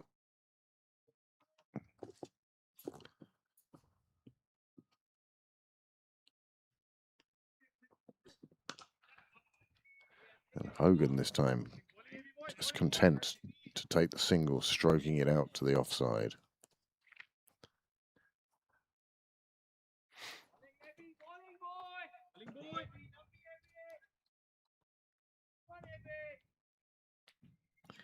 We saw Pandy earlier on with the bat. Now with ball in hand, hoping to do a job for his team. Well, Hogan just timing that one to the boundary, square of the wicket. Another one hitting Cyril's way. Beautiful camera work from Niall. And that one hopping over the wall.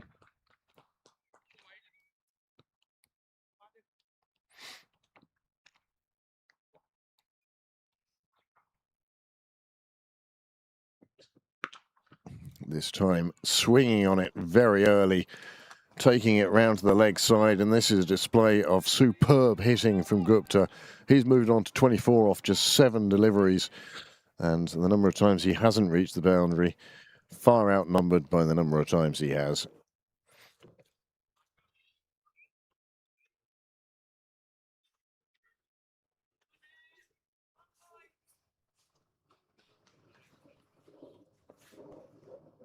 Quick word from the skipper.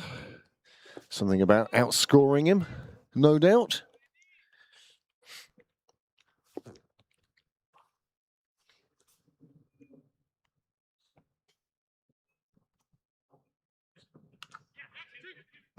We have had some exciting games of cricket here this season already, and this one building up into another. As Gupta again finds the boundary, just guiding that one really. It was more a steer than a hit, and that allowed the ball to just run safely and accompanied but not bothered to the boundary.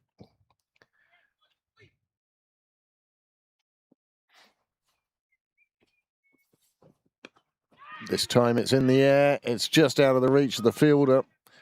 There is cover that should prevent any second taken. And that one, the riskiest shot so far. But with 2 overs gone, Pembroke will be delighted to be 36 without loss.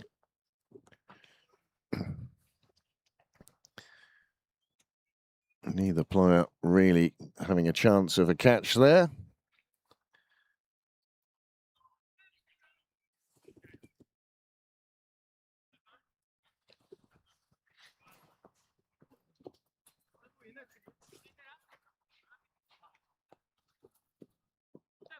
.21 off the first, 15 off the second, and that immediately has brought a change of bowling. Although not a change of surname, as S. Gupta of Sandyford is replaced by A. Gupta of Sandyford.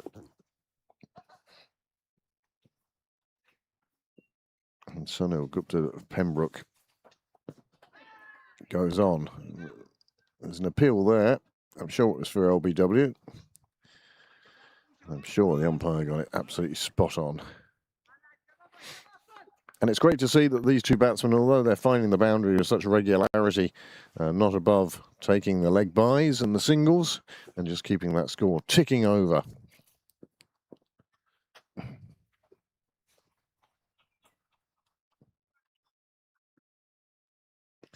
Fired down the leg side.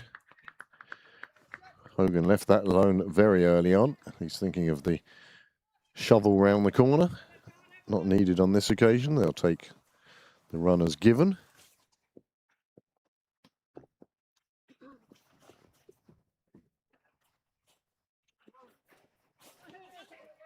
Hogan with a trademark swing of the bat down the line. Just chose the wrong line.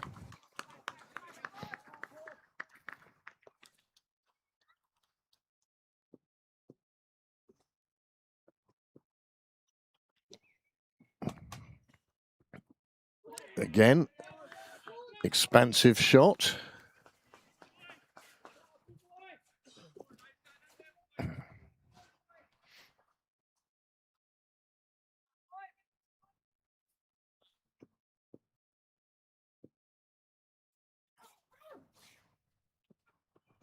And finally, Hogan finds one that he can connect with, and that will make it into the car park and brings the total up to 44, and we're only in the 3rd over. Classic shot, and that's the shot he's been looking to play the last 2 deliveries. Finally got onto the right line and played it away into the car park. My car's there. Not hit with any force that's going to damage my car, or at least not do any damage that I would notice on my car. You're the first car. Yeah, I am.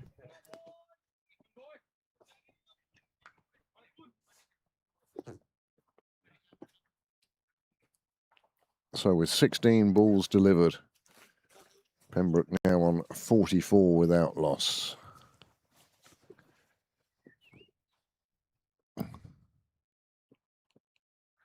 Is this a case of anything you can do? I can do better.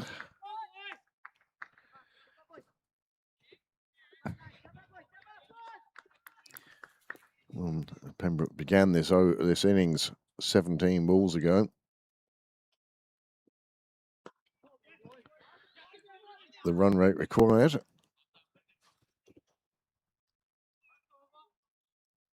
It was 8.15.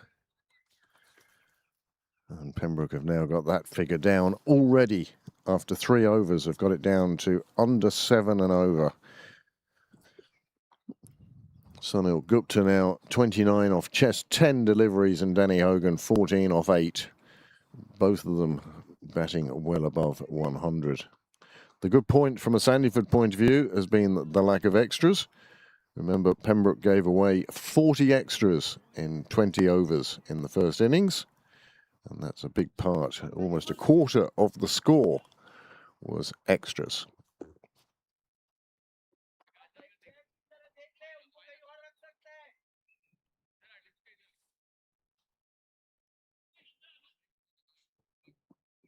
Rainfall radar. Oh, did focus. Why don't I hold it up for you? Well, that doesn't look good, but it looks like the worst of it has missed us. And in fact, the little bit of sandy mount looks a little clear. Hogan again. Danny just needs to relax and play his, well, this is his normal game, I suspect. But just bat on ball.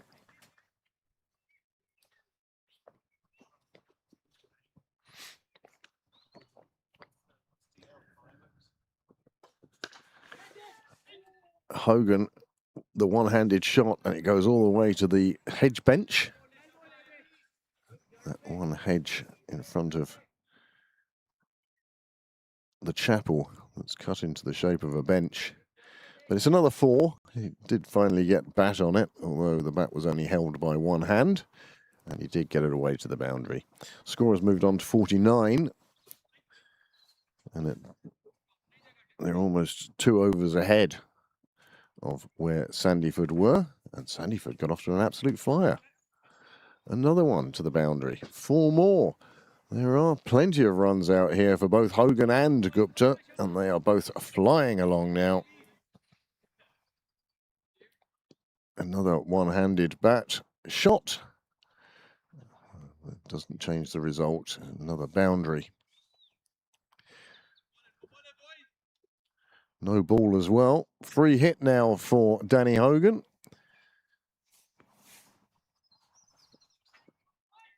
This could be a shot for Paul Murphy in his back garden. And that's going to be a wide. Bowler Pandey very much trying to put a little extra pace on that one.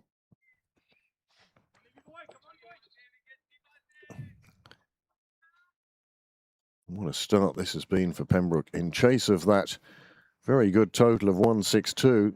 Not as many as Sandyford would have hoped it would have been when they got off to an absolute screamer of a start. Hogan again with one hand, and this time makes it safely to the front of the pavilion. 6 more runs onto the board, 6 more runs onto the score. And just showing what happens when you keep 2 hands on the bat.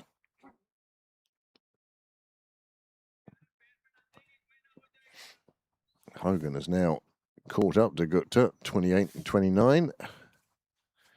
And the umpire wants to see the ball. See how many stones are embedded in it now.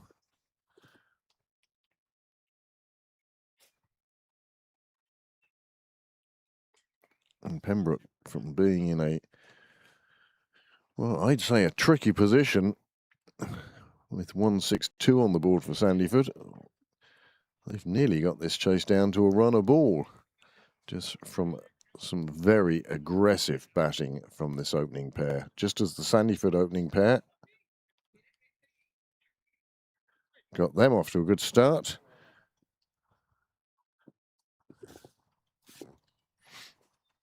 Coming around the wicket now.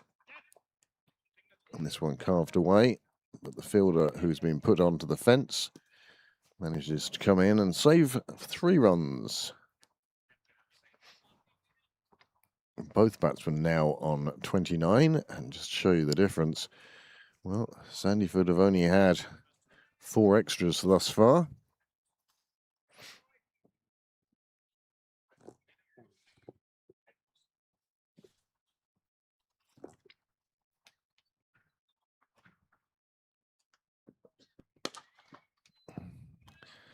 Another cracking shot over to the clubhouse. Another boundary. And the runs just keep piling on here. This is like a net session for Hogan and Gupta at the moment. You'd think they were playing in a T5 rather than a T20. Or is it an F5? I suppose it should be an F5, shouldn't it? 5-5.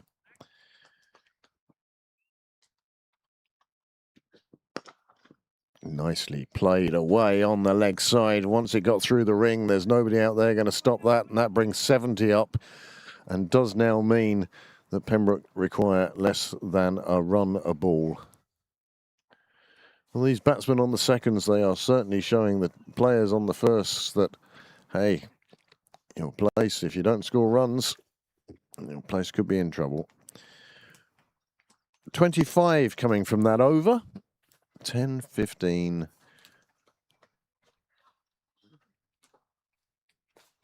20, 25.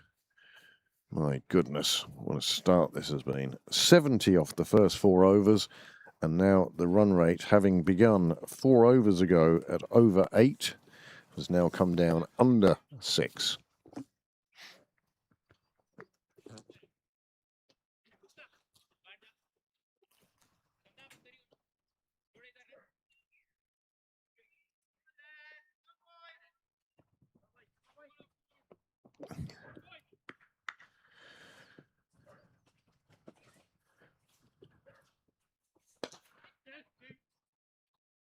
Another one lofted into the offside.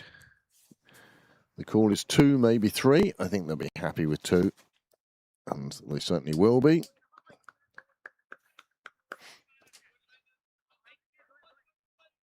Well, in the URC, they call it the race to 8. But here at Sydney Parade at the moment, we're calling it the race to 50. Hogan on 31, but Gupta. Oh, cracking shot. Sheer pace taking it past the fielder. He only had 2-3 yards to move to his right. He couldn't get there, and it's gone for 4.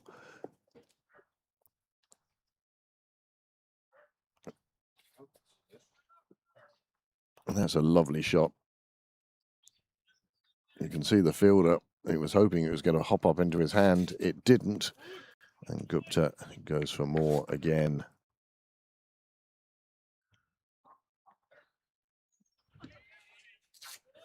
Went for 8 in his first over. He's gone for 6 off the first 3 balls of this over.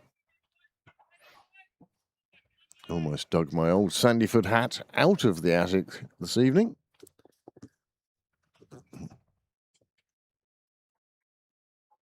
Apart from the fact I get lynched here. And that is it. Live by the sword, die by the sword. And the first wicket score falls with the score on 76. And it's Danny Hogan that is the one to step away.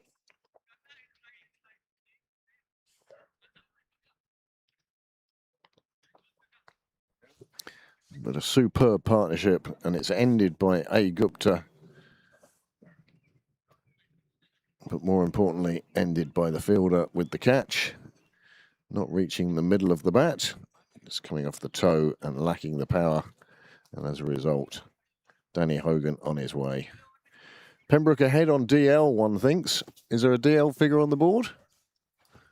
Yeah, It would just have changed, but not by that much. yeah, I think 30's the 5 over target. 5 over.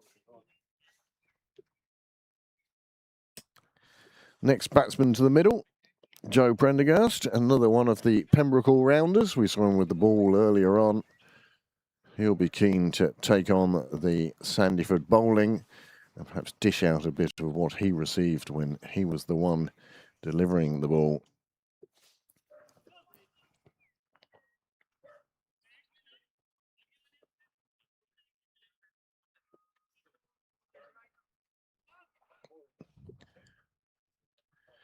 Rain falling now. Not to any great extent, but enough to make it a bit slippery. As I say, all the guys wearing runners could get found out with a sheen on the grass.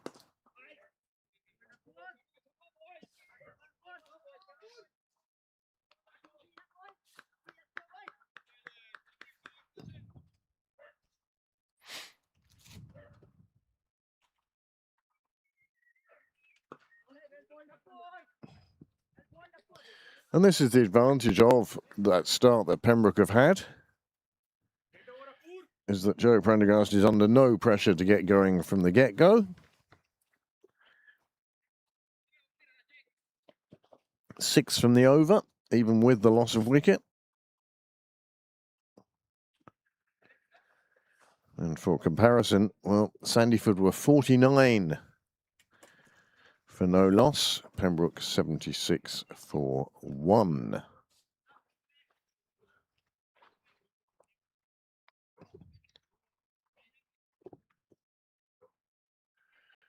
Rain now falling, so much so that I can hear it landing on the gazebo now. I was about to ask if you could hear it for the last Yeah. over or so. Yep. It's been picking up slowly. It's not very heavy, but it's getting there. Certainly the clouds coming across look a little lower, a little darker. Not a good sign.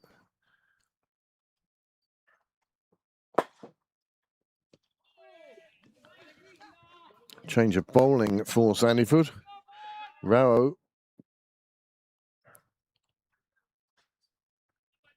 And you don't blame Sandyford. They really are having shuffled their pack.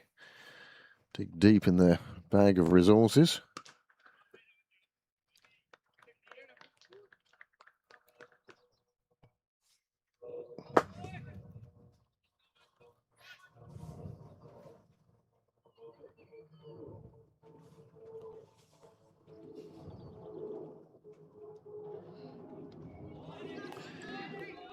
Joe and the players on the sideline will be aware as well that less than a run of ball required now. It doesn't have to be all-out assault. And Gupta demonstrates that he is well aware of that, as the rate is now a run a ball.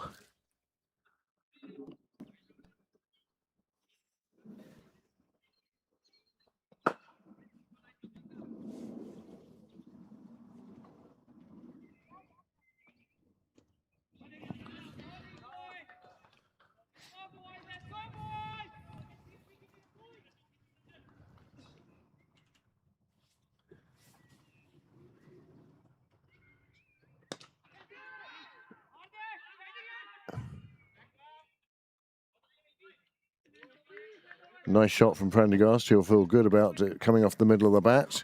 Won't feel so good that a fielder got in the way, but he's still there. He's playing himself in. Gupta will be who will face from here on in.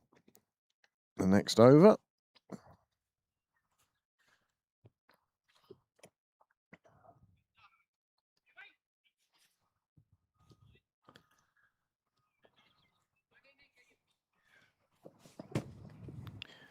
Good over that for Sandyford. Just the 1 run coming from it.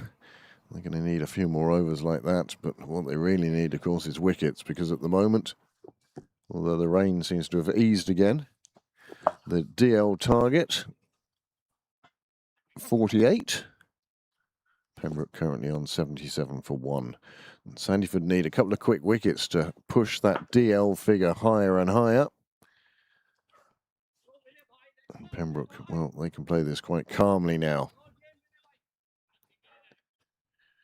Another change of bowling. Iqbal. Plenty of all-rounders on this Sandyford side.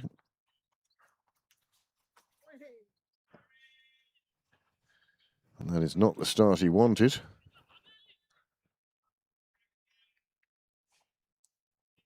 And the fielder, superb. Great sportsmanship. Realised it had hit the rope despite his best efforts. The momentum's carrying it that a little bit further. And that one goes for 5 wides. And Pembroke into the 80s. Over half their target now. They're on 82.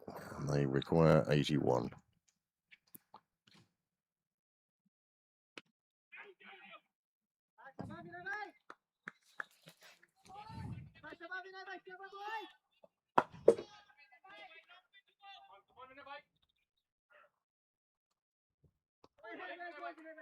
Nice.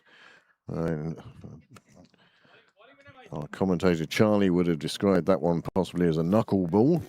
A little Wibble wobble on its way down to the batsman. Bunt from the batsman, maybe? And a bunt from the batsman as well, yes. Picked up by an infielder.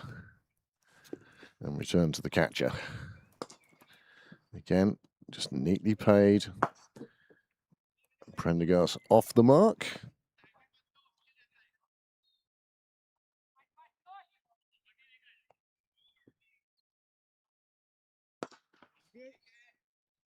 That's at the blind spot.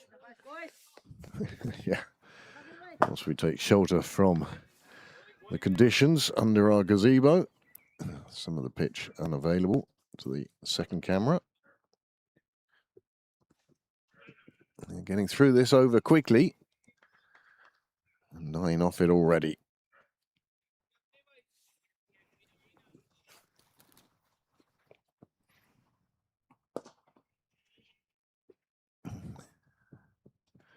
Hit down just in front of us.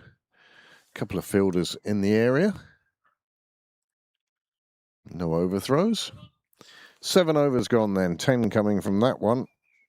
And Pembroke have passed the halfway mark with 7 overs gone. They are 87 for 1. Danny Hogan, the captain, being that one. Got to now 41 off 20. And Joe Prendergast providing superb assistance.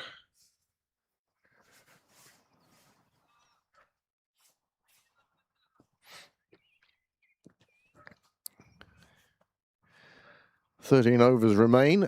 Will Pembroke need those 13? Are they going to now, having got that target right down very quickly?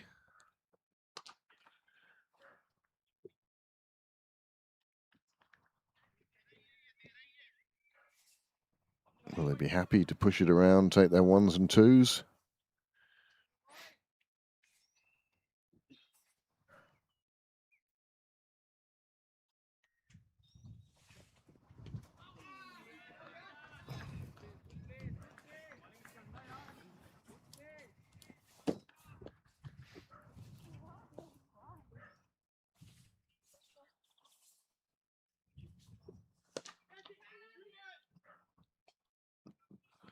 Well, I said earlier in the first innings that Sandyford batsmen had threaded the eye of a needle. That eye of a needle slightly bigger, but Joe finding it perfectly. Again, 2 fielders having a go and neither one of them making it.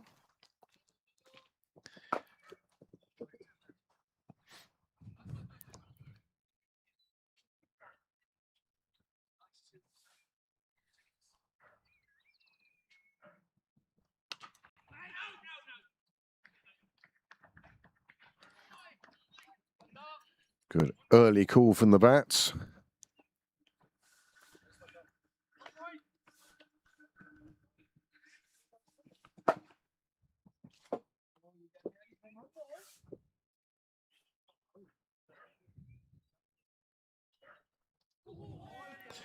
Prendergast just fending at that one, trying to get it past the keeper. Wasn't to be.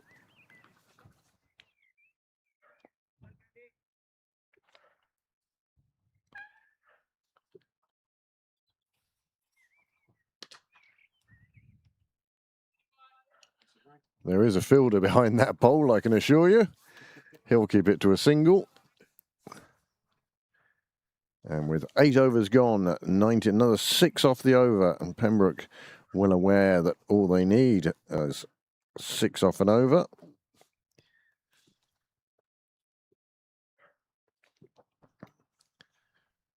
Now, 16 ahead of where Sandyford were. And Sandyford really had a big assault on that opening 10 overs from the Murray boys, Joe Shah, and 1 over from Greg Hollins and Viram Puri. That's where they got their runs. They got to 99 for the loss of 1 after 10 overs, and thereafter scored 63 for 6.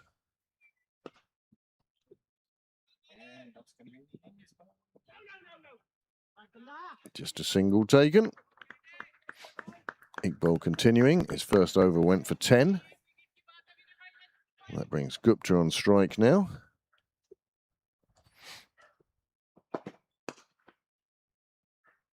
Casually played down the ground. We've got some nice little gap of blue sky, all surrounded by ugly clouds. And there is the second wicket. Prendergast playing forward to that, getting through bat and pad. And that is a second wicket down with the score on 95.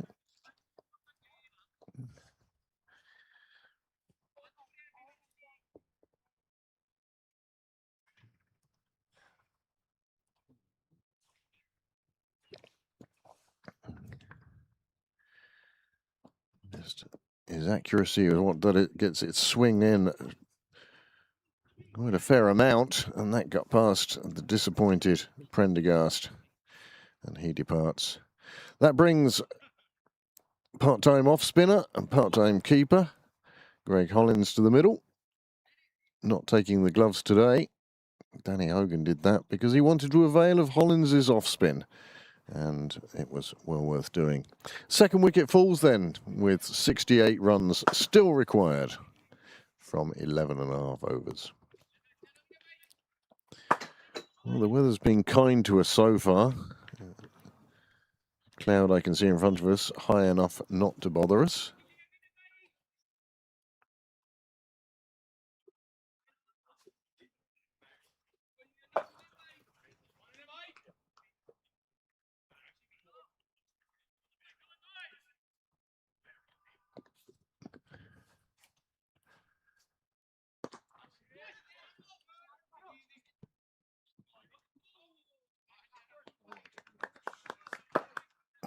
Nice throw.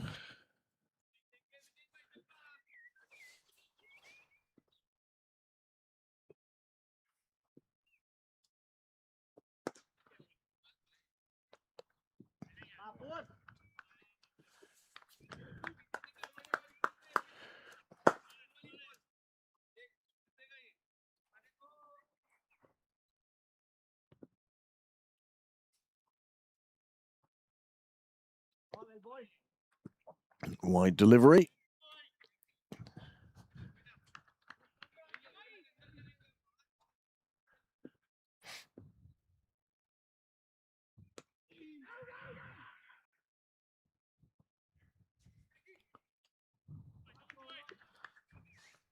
Nine overs gone then. And 98 for 2 is the Pembroke score. Good over for Sandyford on that occasion. Well, as we approach the halfway mark, where I'll be showing you the batting card anyway, and hopefully the bowling card as well.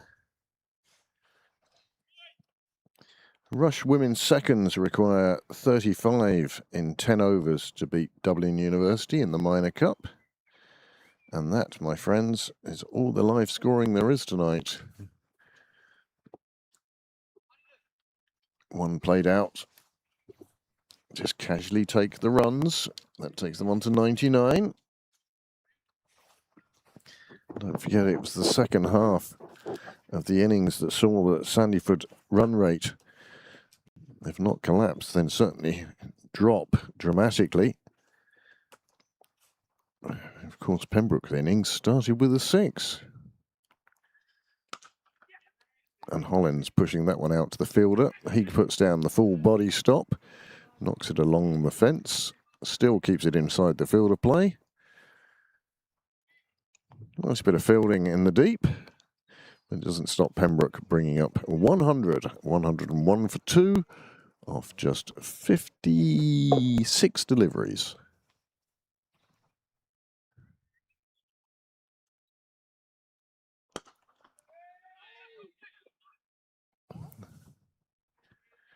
Breaking through the bowler's hands meant that they get through for a single. Gupta now 45 off just 24 deliveries.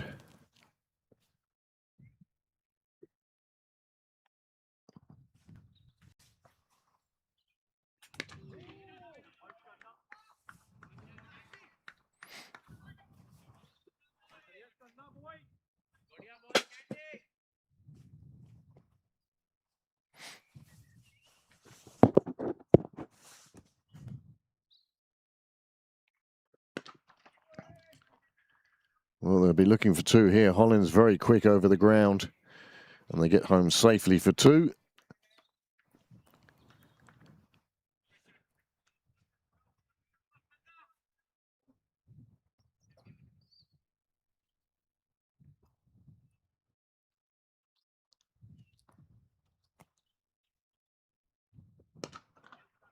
Same shot, same result, except this time it's a single.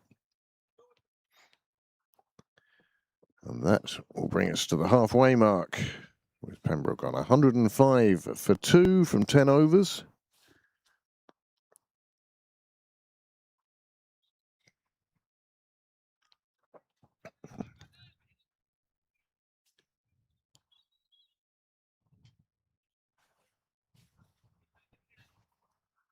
Run rate of 10.5 from those first 10 overs.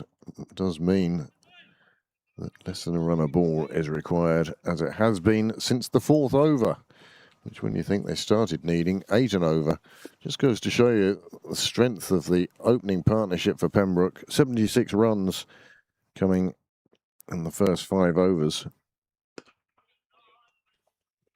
And Sandyford discovering the same way Pembroke did. Spin, slow bowling, make the batsman put the pace on. That's clever running.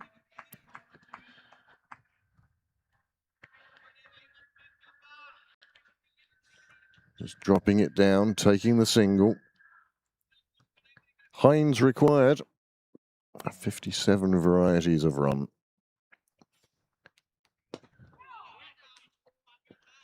This one reaching the fielder a bit quicker.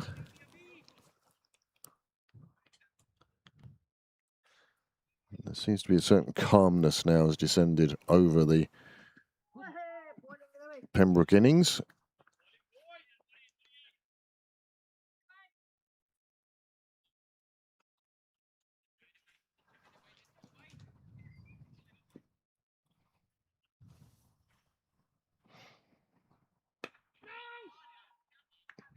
Firm shout from Hollins. Somebody who believes in my style of calling, loud and decisive. Might sometimes be wrong, but if you're loud and decisive, you've at least got a chance, even when you are wrong. Get through for another single. The score moves on to 107 for 2.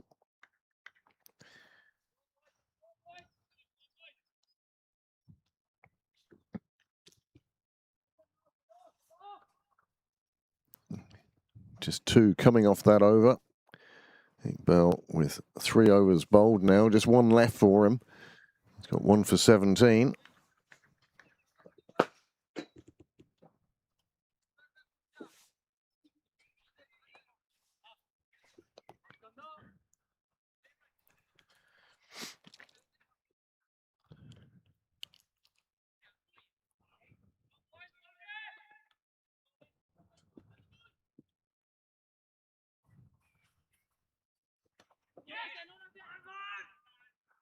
Clever play by Hollins. He knew exactly where he wanted to put that and put it exactly where he wanted. Gets through for the single. He's providing fine support to Gupta here. Gupta, who has definitely slowed down since his early assault on the opening bowlers. But again, take the pace off the ball.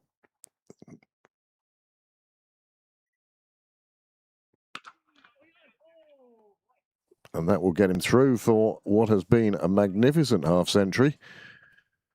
Started with a 6, ended with a just push defensive shot down the onside. And Gupta reaches 50 from just 30 deliveries.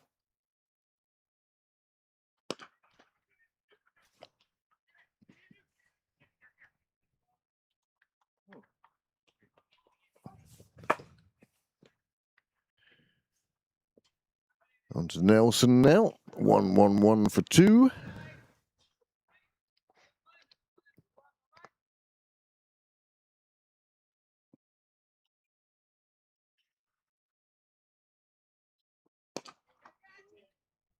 You can tell Sandyford desperate for a wicket now. Anything in the air being accompanied by signs of catch it. Not to be. And it was nowhere near anybody.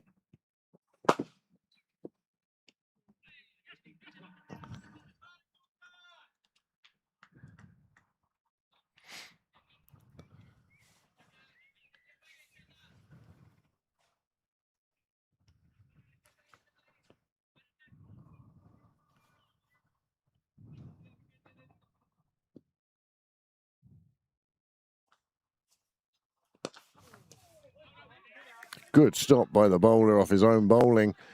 Prevents that one going through. Dot ball to finish the over.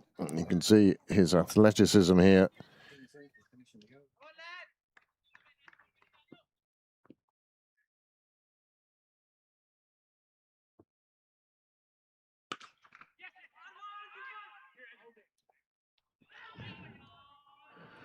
Well, direct hit would have had him. It was a foolish run to take. No need for this. And he would have been well short of his ground with a direct hit. But it wasn't direct and it wasn't a hit. And he gets home safely for another single. And that's another over that slips by. 8 coming from it.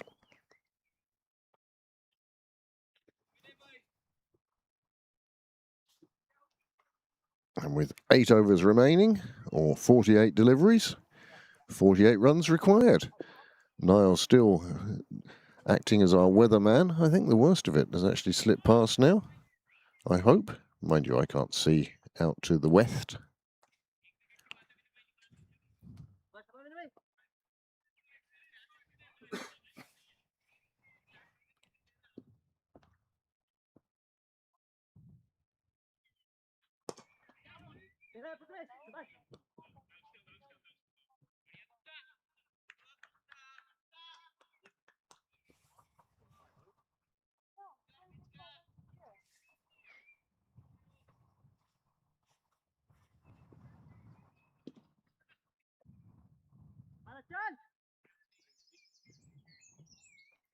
Getting a fair amount of movement, this bowler.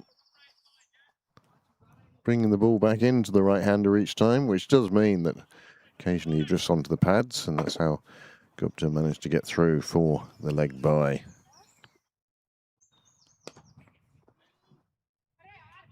Bouncing in front of the fielder on the fence means that they can only get a single, although the intent was there to look for the gardens. He chose the lesser option.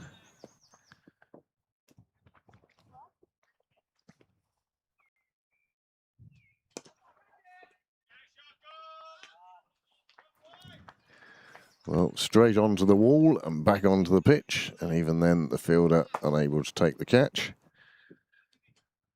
And that's a lovely ball for 6. We hadn't seen a boundary for a while.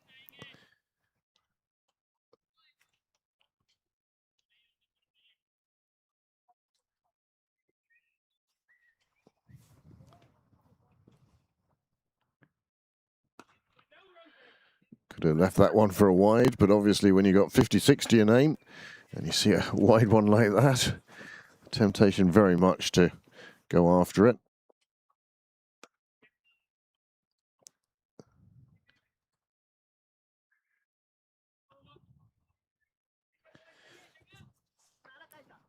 Well, on account of that 6 disappearing to the wall, Pembroke scored 10 off that over. And just require 38 now from 7 overs. Sandyford need to take some wickets. What's the DL say? 102?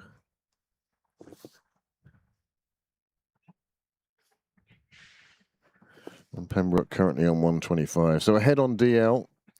There's no doubt Sandyford need to take some wickets, if only to slow the rate. But one feels that if we see 20 overs, Pembroke will have reached their target.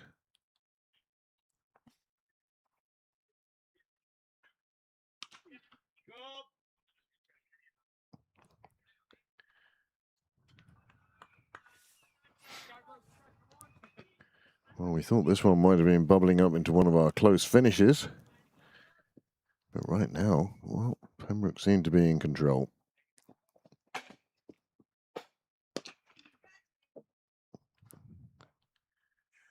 Don't know where that cry of catch it came from, but Somewhere over there. yeah, optimistic.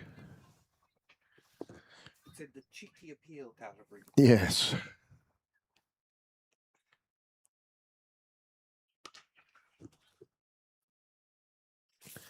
Busiest fielder on the park at the moment, that gentleman out there.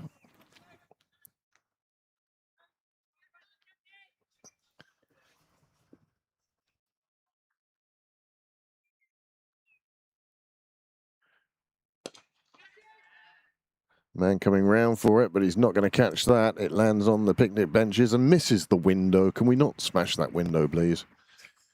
There's one window in the bar that has condensation. You can't really see through it when you're in the bar, but we can't afford to replace it until we have to. It's that one next to the umbrella, and that's 6, well, a good 6 or 7 feet away from where it needed to be. Well, it's successive 6s as that one rattles around in somebody's back garden. That'll be a new ball, please.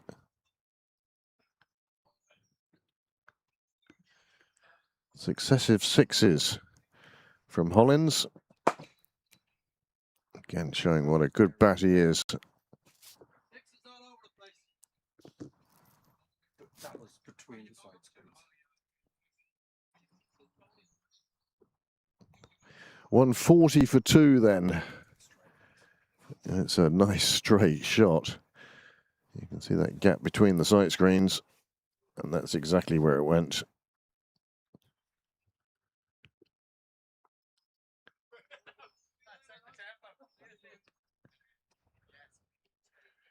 New ball comes out. Hollins has moved on to 25 off just 18 deliveries, and he has played himself in very gently.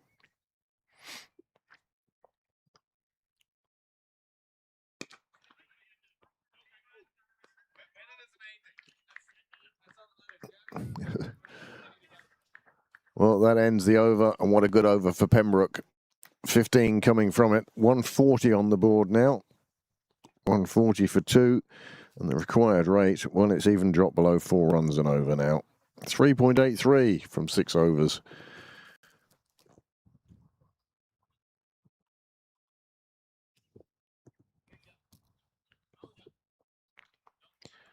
It's even brightening up here now in Sydney Parade. I can see patches of sky where the sun is desperately trying to break through. Still have some murky clouds overhead, but then there's a nice blue patch, and then there's some really ugly stuff. Well, let's hope the ugly stuff stays away for 6 overs or for 23 runs, whichever comes first. Pembroke going along at a neat 10 and over. And this has been a superb display by Sunil Gupta. Dad down to watch tonight. And Mum as well, I think.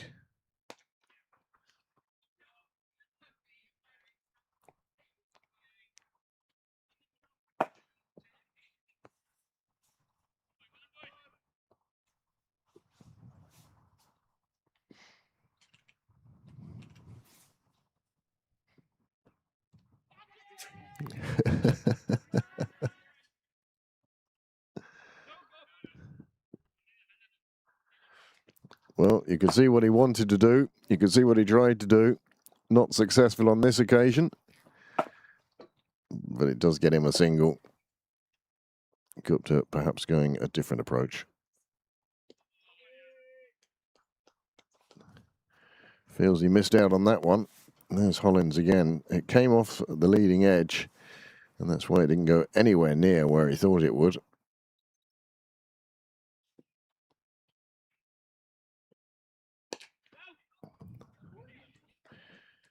Again, there's an example. The old Converse, not the best, not the grippiest footwear to be wearing when it's been drizzling.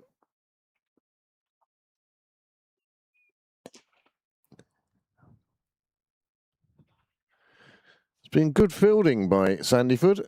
They haven't let much get past them. The problem is that a lot of these shots just weren't anywhere near them. Less than 20 required now.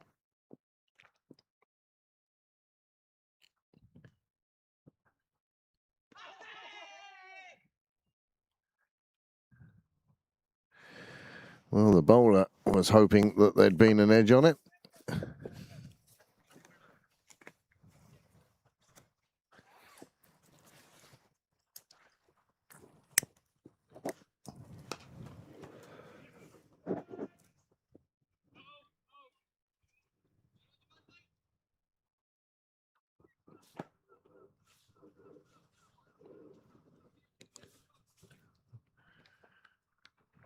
Well, it's not been a bad over for Sandyford, just 6 coming from it so far. However, the damage was done earlier, and now they just require under 3 1/3. Well, the fielder's coming forward for this. He's looking for the catch. And in the end, didn't get that. And it landed inside the field behind him.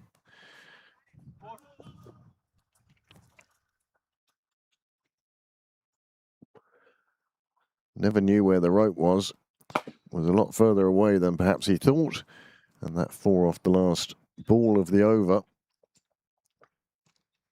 takes Pembroke to 150 from 15 overs, 2 wickets down. And what we thought was going to be a tight finish with a good score from Sandyford has been made look not quite so good by a Pembroke batting lineup that has just gone for a lot of shots, and they have paid off.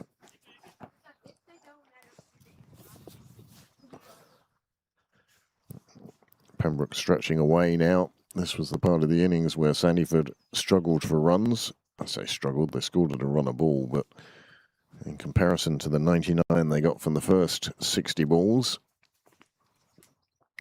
really slowed up in the second half, whereas Pembroke, well, they've consistently, after a very heavy barrage at the start, consistently scored runs.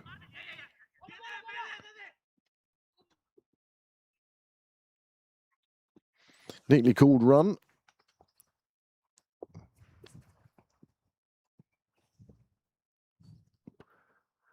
And Pembroke now find themselves just 2 shots away from victory in this LHK Insurance's Tillain Cup.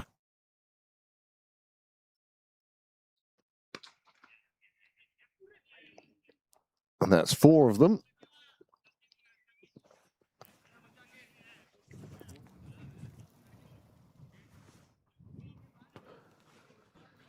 Brute strength on this occasion and a bobble, which enabled him to beat the fielder.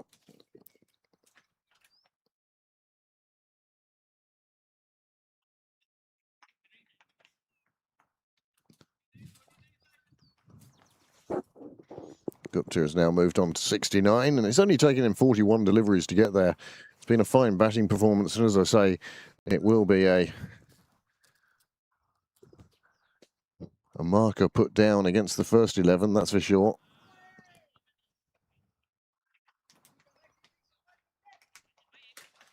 He's been there since the start of the innings.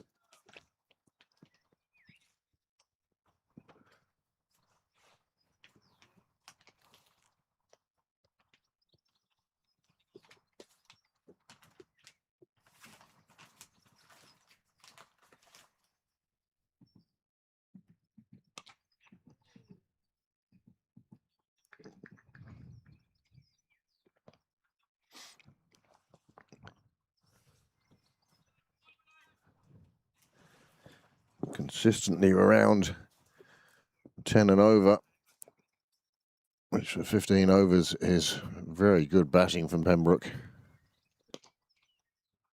Hoyt out towards the railway line. The boundary rider will keep it to just 1. And now we are just 1 shot away. Gupta on strike.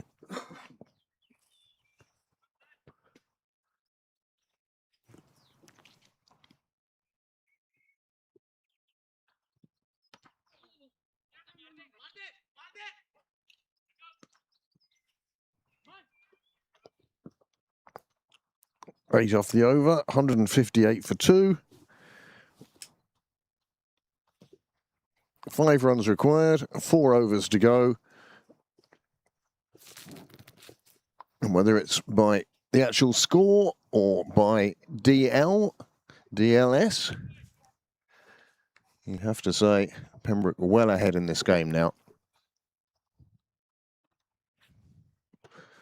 I can see Niall calculating if we're going to get everything packed away before the sky dumps a load on us.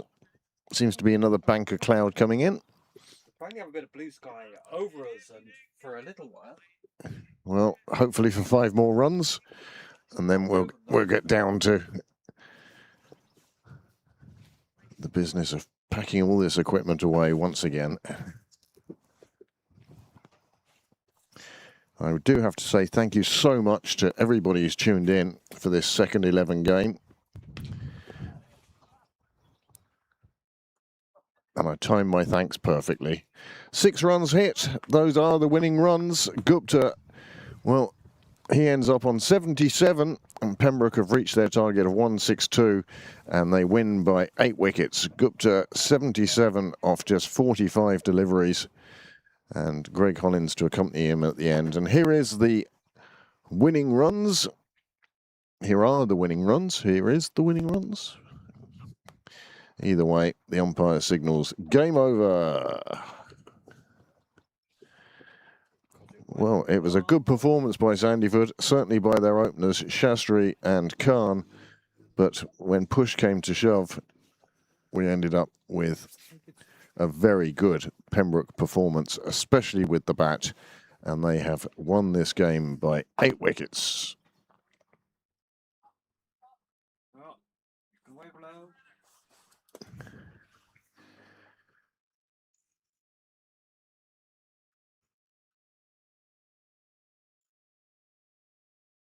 Just start.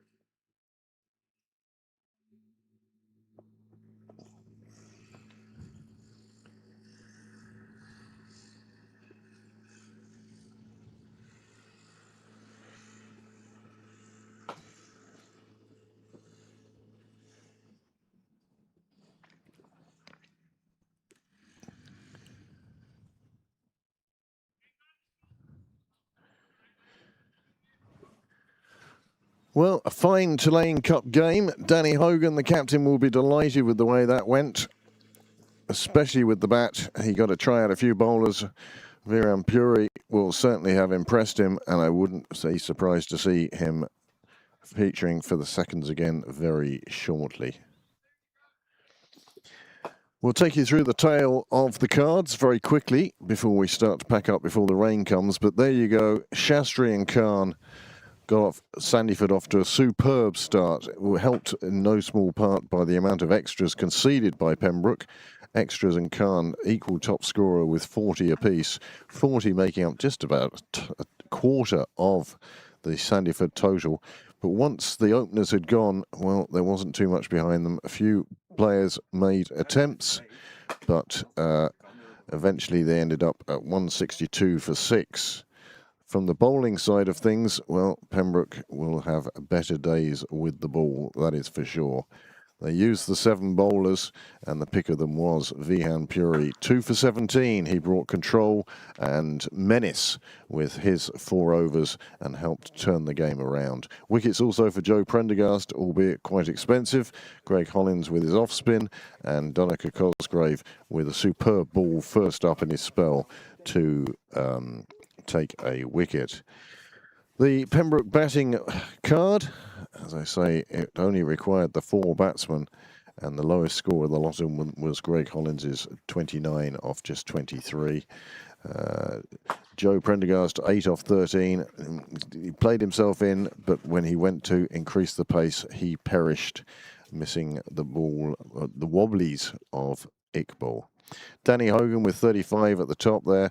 Captain's knock, really. He provided some nice partnership with Gupta for that first wicket. They put on 76 together, and Gupta certainly the star of the show and indeed of the match. The Sandyford bowling, well, figures they probably won't want to look at. The 2 openers, well, 1 over for 21 and 2 overs for 40. They won't really want to look back on that. And then, of course, Aman Kadam at the end, bowling that final ball that went for 6, makes his economy rate look quite ugly, but from 1 ball, you can't really judge. Best of the bowling then, well, A. Gupta, he took 1 for 24 at 8 and over, and Iqbal with his knuckleballs took 1 for 26. So Pembroke reached their target and did so in the 17th over. And just to show you the worm, how Pembroke shot out of the blocks on this, and that line was never really in danger of dropping below what was required. And in fact, the gap grew bigger the longer the game went on. Over by over, the Manhattan, well, as good as Sandyford were, Pembroke were better. So thank you very much to all of you who joined us today, and to the players. Sunil Gupta, player of the match, deservedly so. 77 from just 45 deliveries, really put his team into the right spot. Niall showing you some highlights now. Just to finish.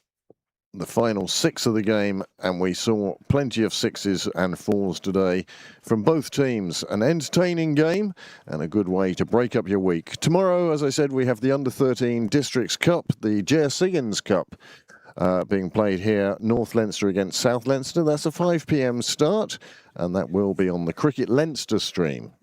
Thursday, then, we will see the women's firsts in their cup game against Clontarf. And then at the weekend, we have the first team playing Phoenix on Saturday and the 4th team on Sunday, once again at home. They really have taken up residence here very early on in the season.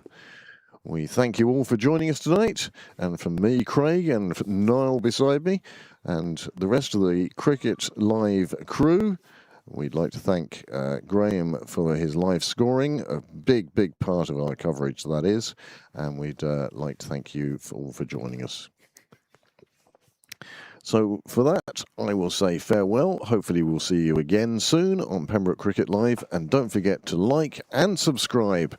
And if you want notifications of what games are on when, don't be afraid to drop me a text message, and I will add you to the WhatsApp community, which only sends out links to games. There is no gossip, no jokes, no phone going ping, ping, ping.